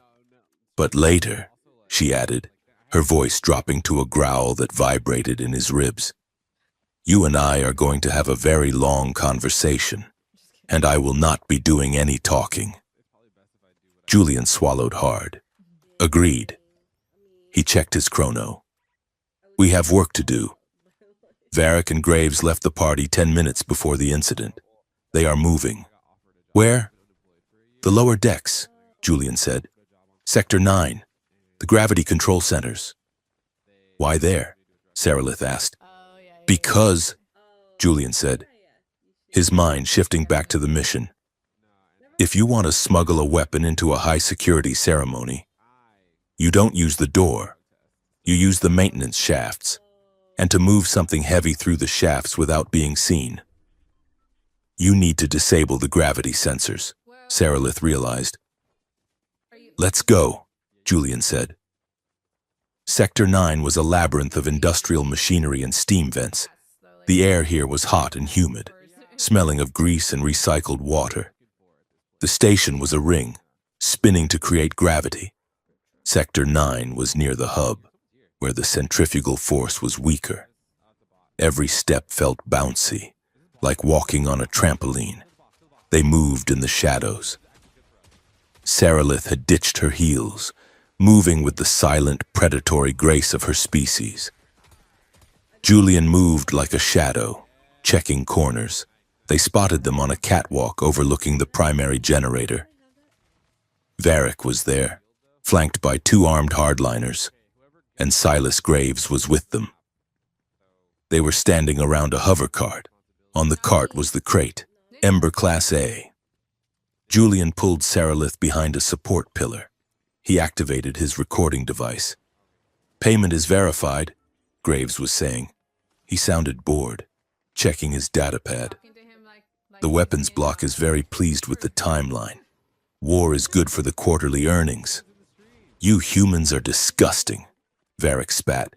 "You sell your own kind for credits, and you are buying them," Graves retorted. "Don't pretend you are noble, Varric. You want this war just as much as my clients do. You just call it honor instead of profit." Varric growled, but he didn't argue. "Is the path clear?" "Yes," Graves said. "I have looped the security feed. You have 10 minutes to get the Ember to the substage lift. Once it is in place beneath the dais, nothing can stop it." "And the trigger?" "Calibrated," Varric said. "It is listening for the vow. As soon as she speaks the binding word, the core creates a sonic resonance singularity. It will liquefy everyone on that stage." Saralith gripped Julian's arm. Her claws dug in deep enough to draw blood, but she didn't notice. "It is confirmed," she mouthed. "It is a sonic trigger." "We have to stop that cart," Julian whispered. Before they could move, a klaxon blared. Gravity shift imminent. Sector 9 rotation adjustment. The floor lurched. The station's massive gyroscope tilted. The gravity in the hub shifted from 0.8 Gs to 0.2 Gs in a heartbeat. Julian's stomach dropped. The crate on the hover cart floated up, unsecured. "Secure the payload," Varric roared. One of the hardliners lunged for the crate. Julian saw the opening. "Now!" he yelled. He stepped out from behind the pillar and shouted in booming high Draconic, "Calavok Terras!" It was a command phrase used by Drakeborn overseers. It meant, "Eyes on the ground." It was an instinctual trigger. The two hardliners froze for a split second, their brains wired to obey the command of a superior caste. In that second, Saralith moved. She launched herself off the pillar, using the low gravity to fly across the gap. She slammed into the first hardliner, her momentum carrying them both over the railing. They tumbled into the steam-filled darkness below. "Saralith!" Julian screamed. He drew a stun baton he had lifted from the guard during the drunk Diplomat incident. He charged at Varric. Varric drew his ceremonial sword. The blade hummed with energy. "The husband." Varric laughed, floating slightly as he adjusted his stance in the low gravity. "You are a persistent little insect." Julian didn't talk. He swung the baton. Varric parried easily, the sword sparking against the baton. He backhanded Julian with his free hand. The blow was like being hit by a sledgehammer. Julian flew backward, crashing into the metal grating of the catwalk. He tasted blood. Varric loomed over him. "You speak our tongue? How quaint. You can scream in it while you die." He raised the sword. Suddenly, a steam pipe next to Varric's head exploded. Hiss, crack. Saralith vaulted back up over the railing, dripping with condensation. She had severed the pipe below to create a pressure updraft. She landed between Julian and Varric, crouching low, her fangs bared. Her eyes were glowing with primal rage. "Touch him," she snarled, "and I will rip your throat out with my teeth." Varric sneered. "You are weak, Saralith. You love this pet? Then watch him bleed." Graves, who had been watching from the side, pulled a pistol. "Enough drama," Graves said. "We have a schedule." He aimed at Saralith. Julian scrambled up. He grabbed a loose metal bolt from the floor and threw it. It wasn't a weapon, but in low gravity. It flew straight and fast. It hit Graves in the hand. Graves cursed, dropping the gun. It skittered across the deck, floating away. "Go!" Julian yelled to Saralith. "Get the ember!" The crate was drifting toward the open lift shaft. Saralith looked at Julian, then at the crate. "Go!" Julian commanded. She turned and sprinted for the crate. Varric lunged for her back. Julian tackled Varric's legs. It was a suicide move.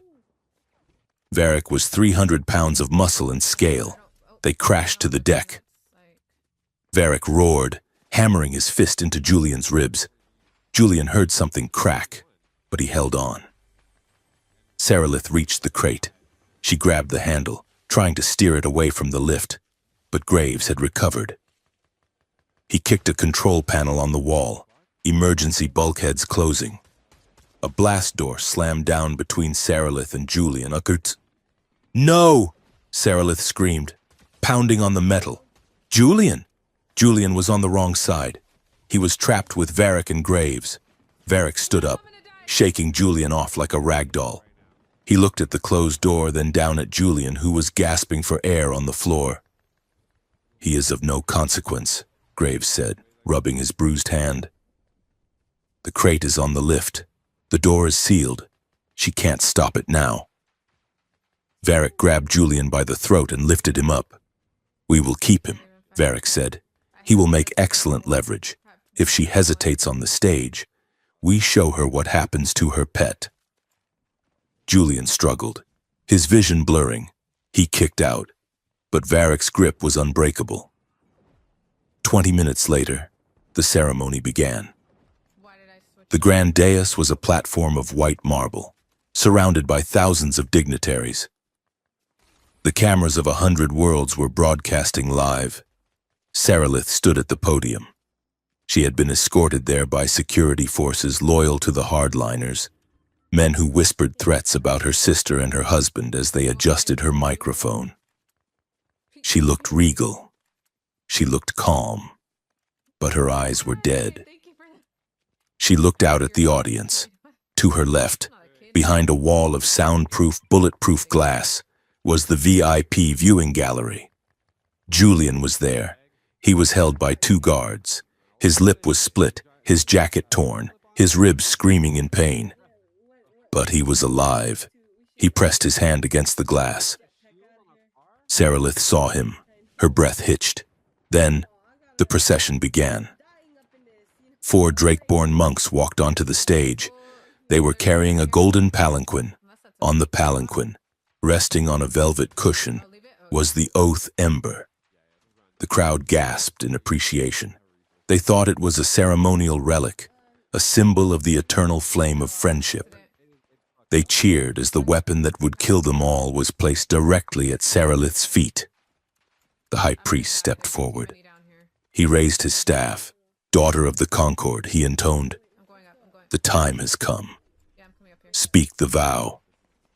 Bind us in fire and silence." Saralith looked at the ember. It was pulsing. A soft, rhythmic beat. It was listening. She looked at Julian through the glass. He couldn't speak to her. The glass was too thick, but he locked eyes with her. He didn't look afraid. He looked focused. He raised his hand slowly. He pointed to his own chest. "Me," he mouthed. Then he pointed to his throat. Saralith frowned. "Me? Throat?" Then she understood. Shakta Vok. "I volunteer." Julian wasn't telling her to give up. He was telling her to stick to the plan. He was telling her to trust the gardener to dig up the weeds. Saralith took a breath. She placed her hands on the podium. The galaxy held its breath. She opened her mouth to speak the words that would end the world. The ceremony was a slow-motion suffocation.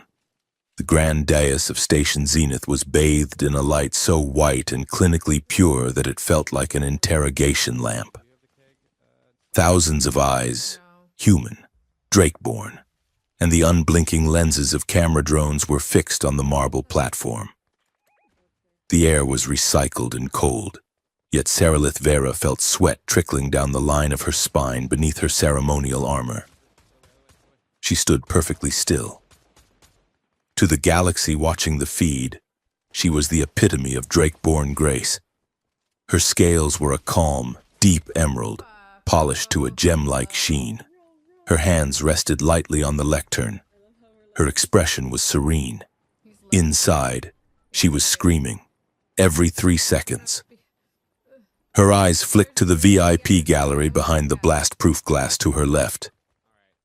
She could see Julian there. He was standing between 2 massive Drakeborn guards, his jacket torn, a bruise blooming like a dark flower on his jaw. He looked small. He looked fragile. But he was not looking at her with fear. He was looking at the guards with the calculated, predatory focus of a man taking apart a clock. The high priest was droning on about the sanctity of the starlight. The Oath Ember sat on its velvet cushion 3 meters away from Saralith. It pulsed with a faint rhythmic bioluminescence, a heartbeat of blue light that synced with the low thrum of the station's gravity drive. It was waiting for her voice. It was waiting for the vow. Saralith forced herself to breathe. She had spent 3 years building a fortress of indifference around her marriage, telling herself that Julian was safe as long as he was irrelevant. She had convinced herself that her cruelty was a kindness, a way to keep him out of the crosshairs. She looked at him again. He caught her gaze. He didn't smile. He just gave a microscopic nod, a gesture so subtle that only a wife would recognize it. "Stick to the plan," the nod said. "I am digging up the weeds." Behind the glass, the air in the VIP box was stagnant. Julian Thorne stood with his hands raised, playing the part of the subdued prisoner. The 2 guards flanking him were from the elite temple caste. They wore helmets that covered their faces and carried shock staves that hummed with enough voltage to stop a heart. They ignored him. To them, he was furniture. He was a soft, pink thing that had no business breathing the same air as the high blood. That was their mistake. Julian closed his eyes for a fraction of a second, visualizing the complex geometry of his own throat. He needed to make a sound that human vocal cords were never designed to produce. He needed to hit a resonance frequency that acted less like language and more like a command key for the nervous system of a devout Drakeborn. He took a sharp breath. K Sol Vok Rune, he said. The sound was not loud, but it was heavy. It carried the grinding, tectonic weight of high Draconic. It was the command of the ancestral halt, a phrase used only by the Emperor to freeze his honor guard during a sacred rite. The effect was instantaneous. The two guards stiffened as if they had been electrocuted. Their training, drilled into their brainstem since hatching, overrode their conscious thought. When the ancestral halt was spoken with perfect tonal accuracy, a temple guard did not think, they froze. It was a biological lockout, a Pavlovian reverence hardwired into their caste.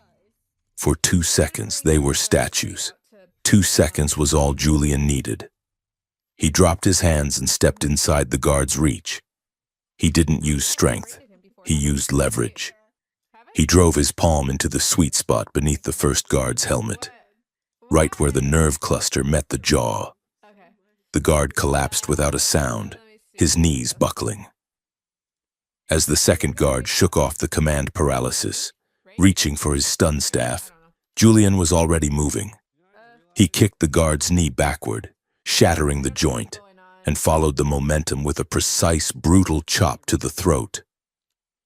The second guard went down, gasping for air that wouldn't come. Julian stood over them, adjusting his cuffs. His ribs screamed in protest, a sharp, hot agony that told him something was definitely cracked. But he pushed the pain into a box in the back of his mind. He knelt and retrieved the security key card from the first guard's belt. He walked to the door. He didn't look back at the glass. He didn't look at Sarilith. She had her job, and he had his. The antechamber behind the main stage was a quiet, dimly lit space, lined with acoustic dampeners. The walls were covered in carved vow panels, obsidian slabs etched with the history of every treaty broken and forged in the sector. It was also the command post for the conspiracy. Julian slipped through the service entrance, moving silently across the carpeted floor. He saw the hardliner aide, a severe, scarred woman named Kayla who had been Sarilith's shadow for months, standing by a holographic monitor. She was watching the ceremony feed, her finger hovering over a comms channel. She was smiling. It was the smile of a fanatic who was about to watch the world burn. Julian stepped out of the shadows. "It is a beautiful ceremony," he said in trade standard. It would be a shame if someone interrupted it.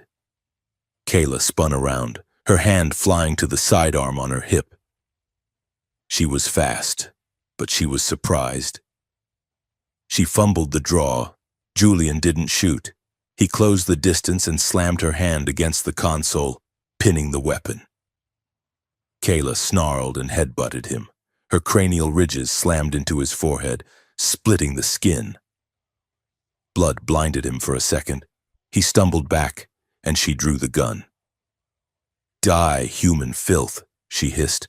"The glass wing breaks if you hold it too tight," Julian said in Draconic. Kayla froze. Her eyes widened. It wasn't the command phrase that stopped her. It was the shock. A human speaking the high tongue with the accent of a scholar of the Rim. It was like hearing a dog recite poetry. In that moment of cognitive dissonance, Julian kicked the gun out of her hand. They grappled. Kayla was stronger, but Julian was desperate. He used the environment, slamming her back into the obsidian vow panels. He got an arm around her throat, choking her out. She thrashed, clawing at his arms, but he held on. "Why?" he grunted, tightening his grip. "Why kill the peace?" Kayla gasped, her struggles weakening. "Honor," she wheezed. "Peace is rot. Only fire. Cleans." You aren't cleaning anything, Julian whispered. You are just making ash. He squeezed until she went limp. He lowered her to the floor and checked her pulse. Alive, but out for the count. He checked the console she had been guarding. It was a remote override for the Oath Ember. It wasn't a detonator, the voice was the detonator, but it was a monitor. It showed the device's status. Status, armed, payload, sonic resonance, neurotoxin, secondary protocol, binding. Julian frowned.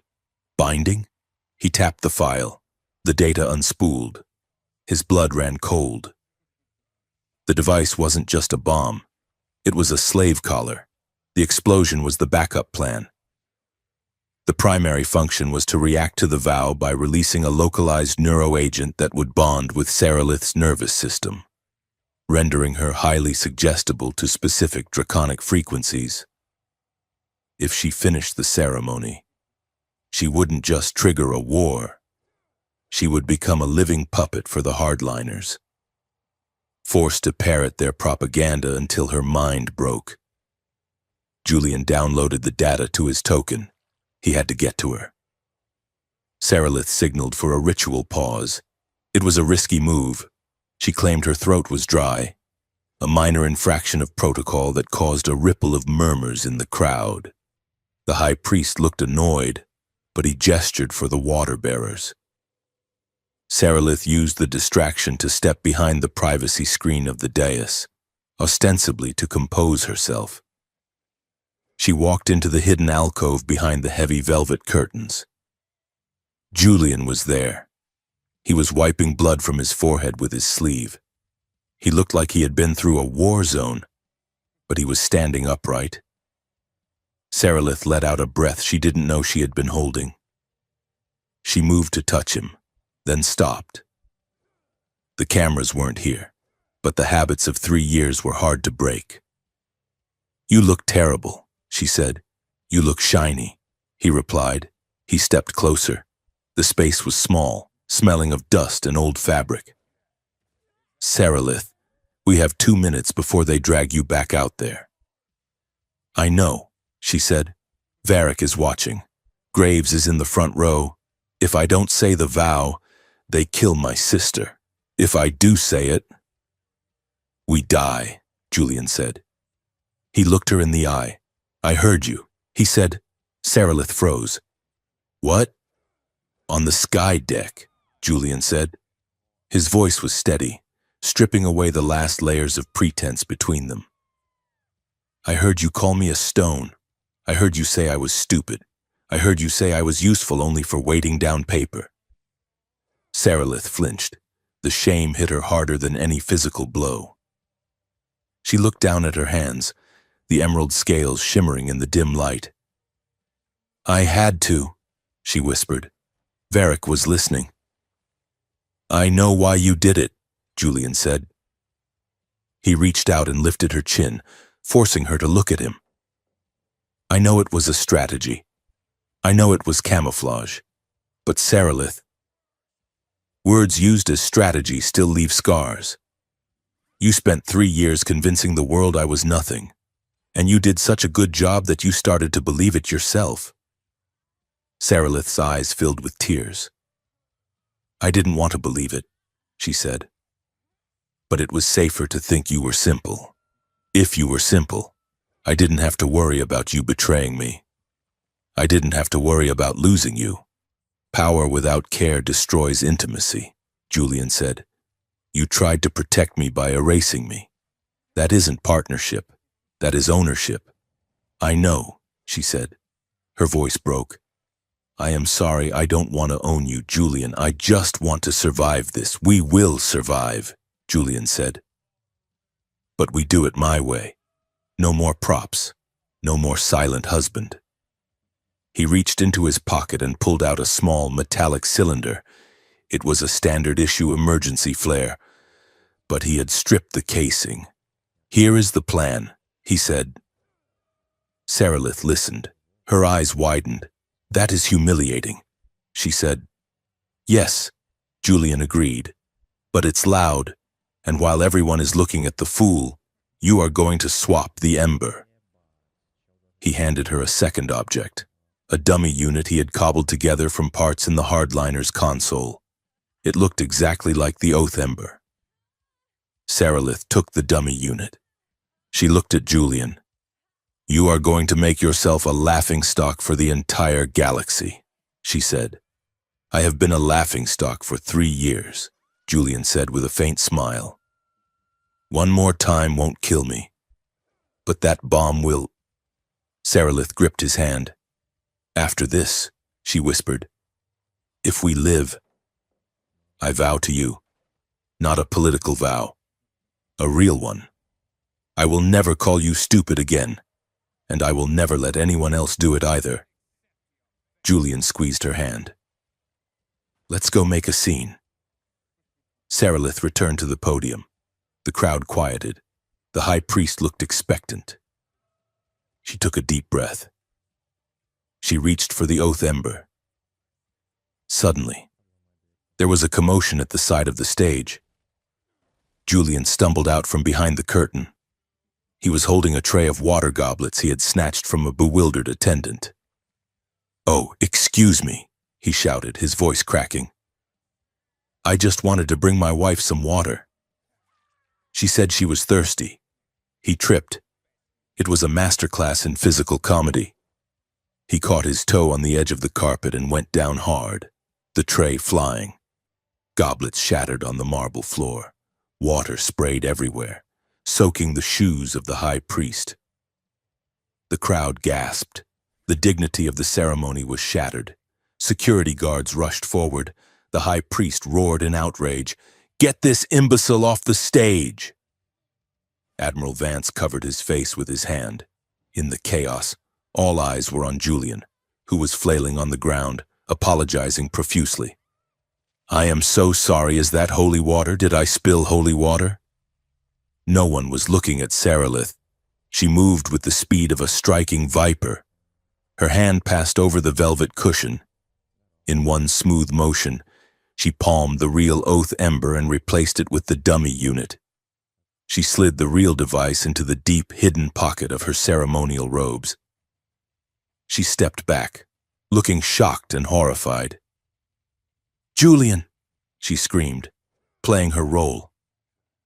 "Get out! You are ruining everything!" Julian was dragged away by the guards, looking dejected. "I was just trying to help," he wailed as they hauled him off toward the wings.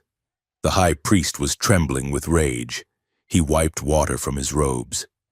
This is an insult," he sputtered. "It is a tragedy of competence," Sarilith said, her voice dripping with ice. "My husband is a fool. Let us not allow his clumsiness to delay history." She turned back to the podium. She looked at the dummy unit on the cushion. She cleared her throat. She began the vow.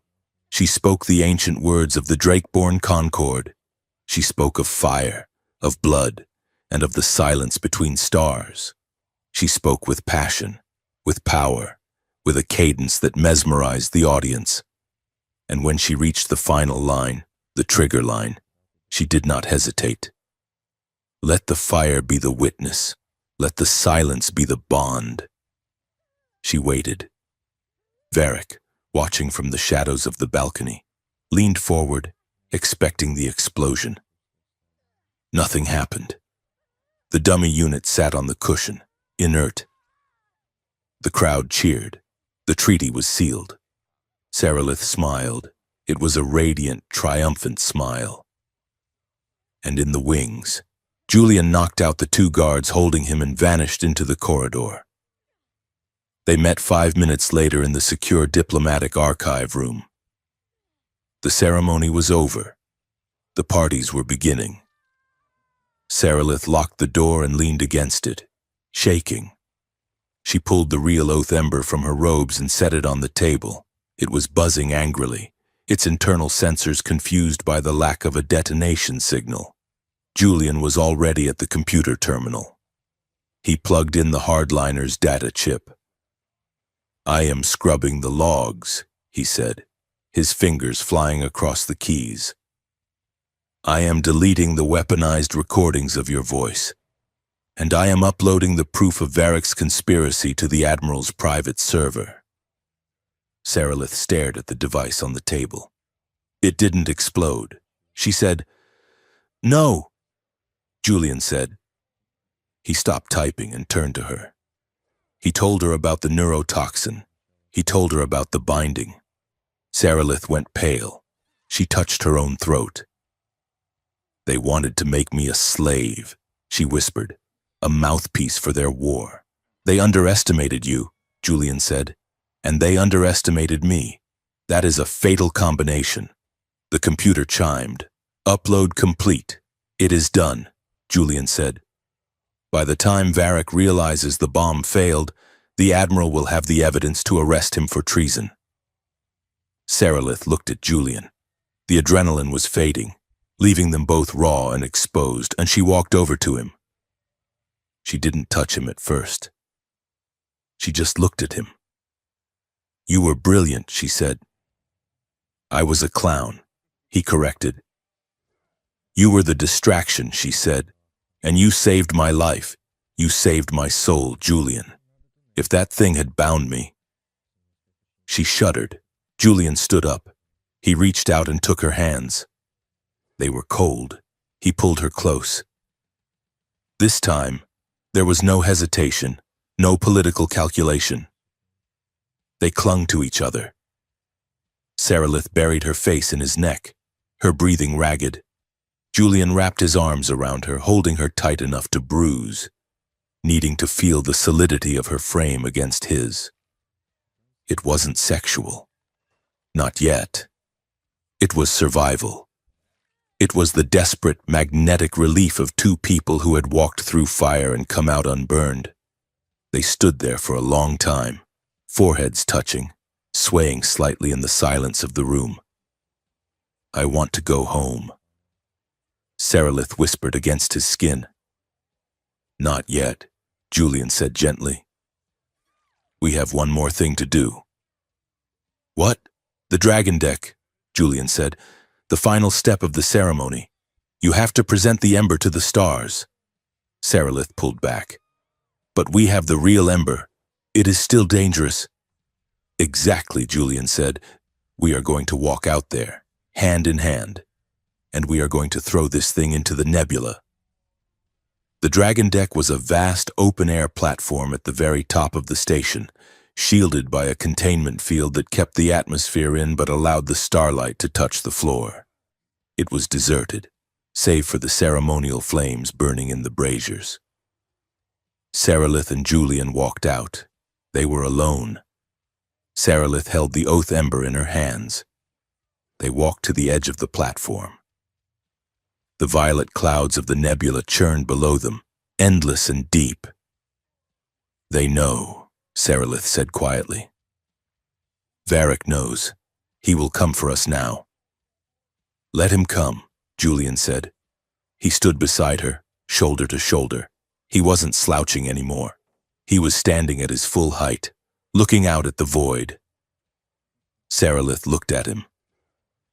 "I choose you," she said. She spoke the words in high Draconic, but it wasn't a ritual phrase. It was a new sentence, constructed from the grammar of her heart.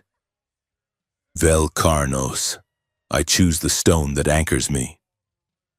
Julian looked at her. "Vel Karn is," he replied in perfect accented Draconic. "I choose the wing that lifts me." Sarilith smiled. It was the first real smile he had seen on her face in 3 years. She lifted the oath ember and threw it. The device spun out into the darkness, a glittering arc of bioluminescence. It fell toward the nebula, swallowed by the violet mist. Behind them, the elevator doors hissed open. Heavy boots stomped onto the deck. "You think you have won?" Varric's voice boomed. He stepped out, surrounded by a dozen armed mercenaries. He was not wearing his diplomatic robes. He was wearing combat armor. "You have only bought yourself an hour," Varric roared. "The fleet is loyal to the old ways. If I cannot have the war, I will have your heads." Julian turned to face him. He cracked his knuckles. Sarilith stepped forward, her hands glowing with the faint residual energy of the vow. She didn't look at Varric. She looked at Julian. "Are you ready, husband?" she asked. Julian smiled. It was a sharp, dangerous smile. "I thought you would never ask." "Wife." The dragon deck was a cathedral of open space at the apex of Station Zenith, designed to make mortals feel insignificant beneath the gaze of the cosmos. The containment field that separated the atmosphere from the vacuum was invisible, leaving only the violent violet swirl of the nebula above, pressing down like a bruised thumb. Surrounding the central plaza were 40 ceremonial braziers, each burning with a chemically treated flame that reacted to sonic vibrations. In the silence, they were low, blue ghosts. But when Varric roared, the flames leaped 3 meters high, turning a jagged, angry crimson. "You have nowhere to run!" Varric bellowed, his voice amplified by the acoustics of the deck. "The lifts are locked. The comms are jammed. You die here, and I will write the history of your failure." Julian Thorne stood beside his wife. He was bruised, bleeding from a cut on his forehead, and his ribs felt like a bag of broken glass. But his stance was grounded. He held Sarilith's hand, not for support, but for connection. Sarilith's scales had shifted to a color Julian had never seen before, a pure, blinding white. It was the color of a star about to go supernova. It was the color of total, unrestrained aggression. Varric stood across the plaza, flanked by 12 mercenaries in heavy combat weave. Behind him, the hardliner aide, Kayla, was setting up a portable transmitter on a tripod. "They do not need the ember," Julian realized, his eyes narrowing. He squeezed Sarilith's hand, "the translator network." Sarilith nodded, tracking his thought instantly. "They are going to broadcast the trigger sequence." The oath ember was gone, tumbling into the dark of the nebula, but the linguistic weapon remained. The station's environmental controls were hardwired to respond to the sacred vows. If the network broadcast the vow of cleansing at the correct resonant frequency, the station itself would interpret it as a divine command to vent the atmosphere in the diplomatic sectors. A ritual purification that would kill thousands. Varric gestured to Kayla. "Play it." Kayla tapped the console. A voice boomed across the deck. It was Sarilith's voice, spliced and re-engineered by the AI, amplified to a deafening volume. "Let the fire be the witness. Let the silence be the bond. Purge the unworthy. Cleansing protocol initiate." The effect was instantaneous. The 40 braziers roared, the flames shifting from red to a blinding, chemical violet, the color of the station's emergency core. The deck plates began to vibrate. The air pressure dropped sharply, popping Julian's ears. "Warning," the station's automated voice intoned, calm and terrifying. "Ritual command verified. Atmospheric venting in Sector 1, 2, and 3, commencing in 30 seconds. Varric laughed. It was a wet, jagged sound. "You see? The machine does not care about your heart, Sarilith. It cares only for the syntax." Sarilith stepped forward, her mouth opening to countermand the order, but Varric raised his weapon. "Silence!" he screamed. "If you speak, I cut him in half." He aimed the plasma rifle directly at Julian's chest. Sarilith froze. The flames roared around them, drowning out the sound of her own ragged breathing. Julian looked at the braziers. He looked at the frequency ripples in the air. The system was operating on a logic loop. It was listening for a confirmation beat. He stepped in front of Sarilith. "Do not speak to me of silence, you ghost of a dead tongue," Julian said. He spoke in high Draconic, but he did not shout. He pitched his voice low, resonating in his chest, hitting a specific dissonant timbre that Master Kalen had forced him to practice until his throat bled. It was the nullification syntax. In the ancient philosophy of the Drakeborn, a truth could not exist if it was spoken by a paradox. Julian was using a linguistic virus, a phrase that grammatically negated the authority of the listener. The braziers flickered. The violet flames shuddered and turned a confused, muddy gray. Warning. The station voice stuttered. Command syntax error. Authority. Unclear. Logic loop detected. Varric's eyes went wide. What did you say? Julian switched to trade standard, his voice cold and hard. I said the machine is confused. Varric. Because it hears a queen's voice coming from a trader's transmitter. Kill him! Varric shrieked to his mercenaries. Kill the human! The mercenaries raised their rifles. Sarilith moved. She did not move like a diplomat. She moved like a hurricane sheathed in silk. She kicked the nearest brazier, sending the heavy metal bowl spinning across the deck. It crashed into the front line of the mercenaries, then spraying liquid fire. 2 men went down. Screaming. Cover! Julian yelled, pulling Sarilith behind a marble pillar just as the air filled with the sizzling snap of plasma bolts. Stone chips rained down on them.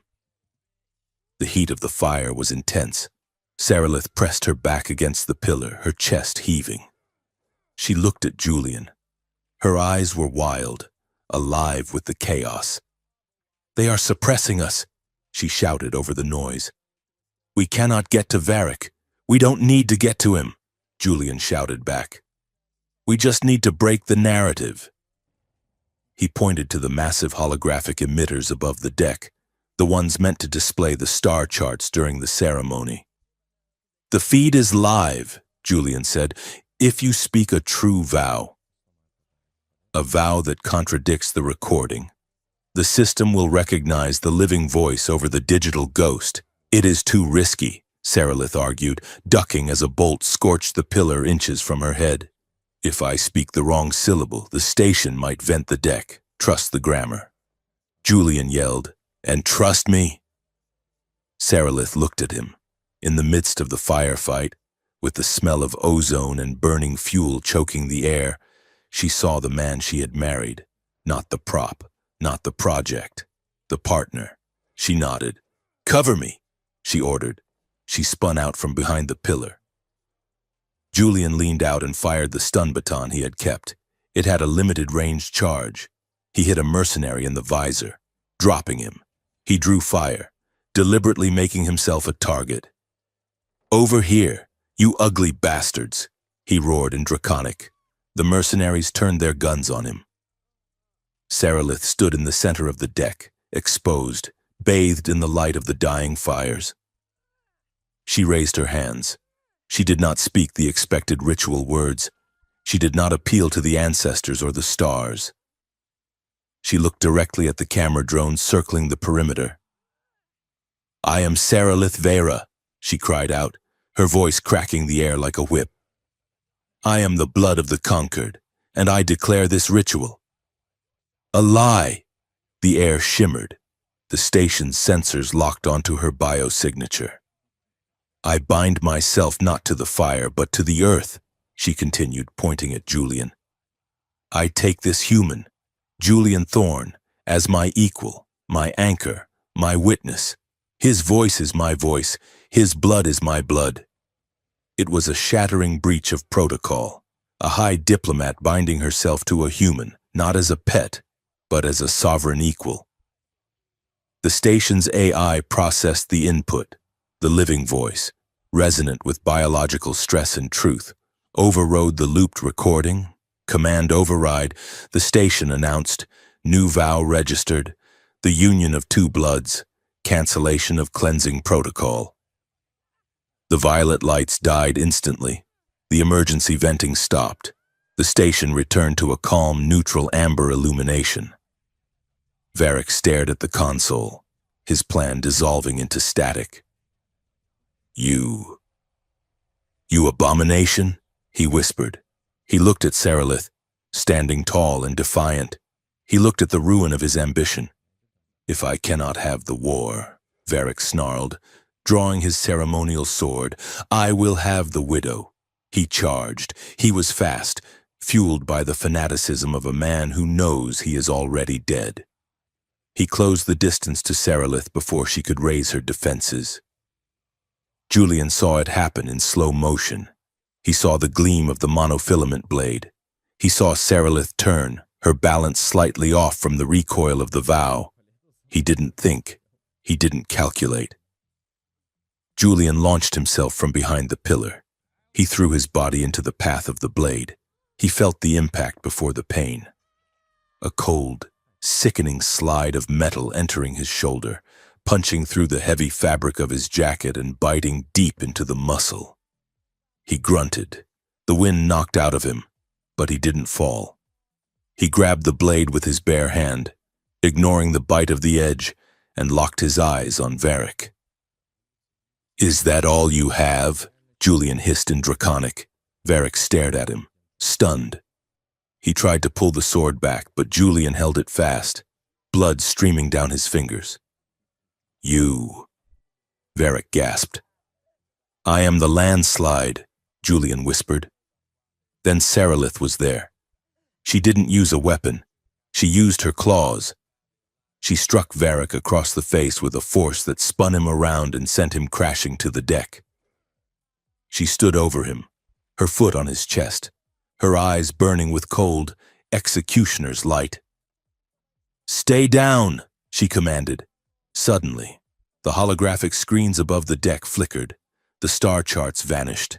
In their place, a video file began to play. It was the recording from the Meridian's cargo bay. Varric's face, 10 feet tall, sneered down at the deck. "War within the week. The human pet is a dull stone. We will kill the diplomats and blame the incompetence." Then, another file. Silas Graves, counting credits. "War is good for the quarterly earnings." The sound echoed across the station. Every dignitary in the observation tower, every soldier on the deck, every citizen watching the feed saw it. The conspiracy was stripped naked. Varric looked up at the screen. He went limp. The fight went out of him as the realization of his total ruin settled in. Mercenaries threw down their weapons. There was no paycheck for treason that had already failed. Sarilith looked at Varric, then turned to Julian. Julian was swaying. His face was gray. He was clutching his shoulder, blood seeping dark and fast between his fingers. "Julian!" Sarilith dropped to her knees, catching him as he crumpled. "I'm okay," Julian mumbled, his eyes losing focus. Just a scratch. It went through the clavicle," Sarilith said, her voice trembling. She pressed her hands over the wound, not caring about the blood staining her white ceremonial robes. "Medic!" she screamed, a sound that tore her throat. "Get a medic up here now." Julian looked up at her. He smiled, a weak, lopsided expression. "Did you hear?" he whispered. "Hear what?" Sarilith asked, tears spilling onto her cheeks. "The silence," Julian said. "We bought the silence." Then his eyes rolled back, and the world went dark. The recovery room on the Meridian was quiet. The hum of the engines was a distant, comforting lullaby. Julian woke up by degrees. First came the smell of antiseptic and lilacs, then the throbbing ache in his shoulder, then the weight on his hand. He opened his eyes. Sarilith was sitting in the chair beside his bio-bed. She was not wearing her armor or her jewelry. She was wearing a simple gray tunic, her hair loose around her shoulders. She was asleep, her head resting on the mattress, her hand gripping his fingers. Julian watched her for a moment. He saw the dark circles under her eyes.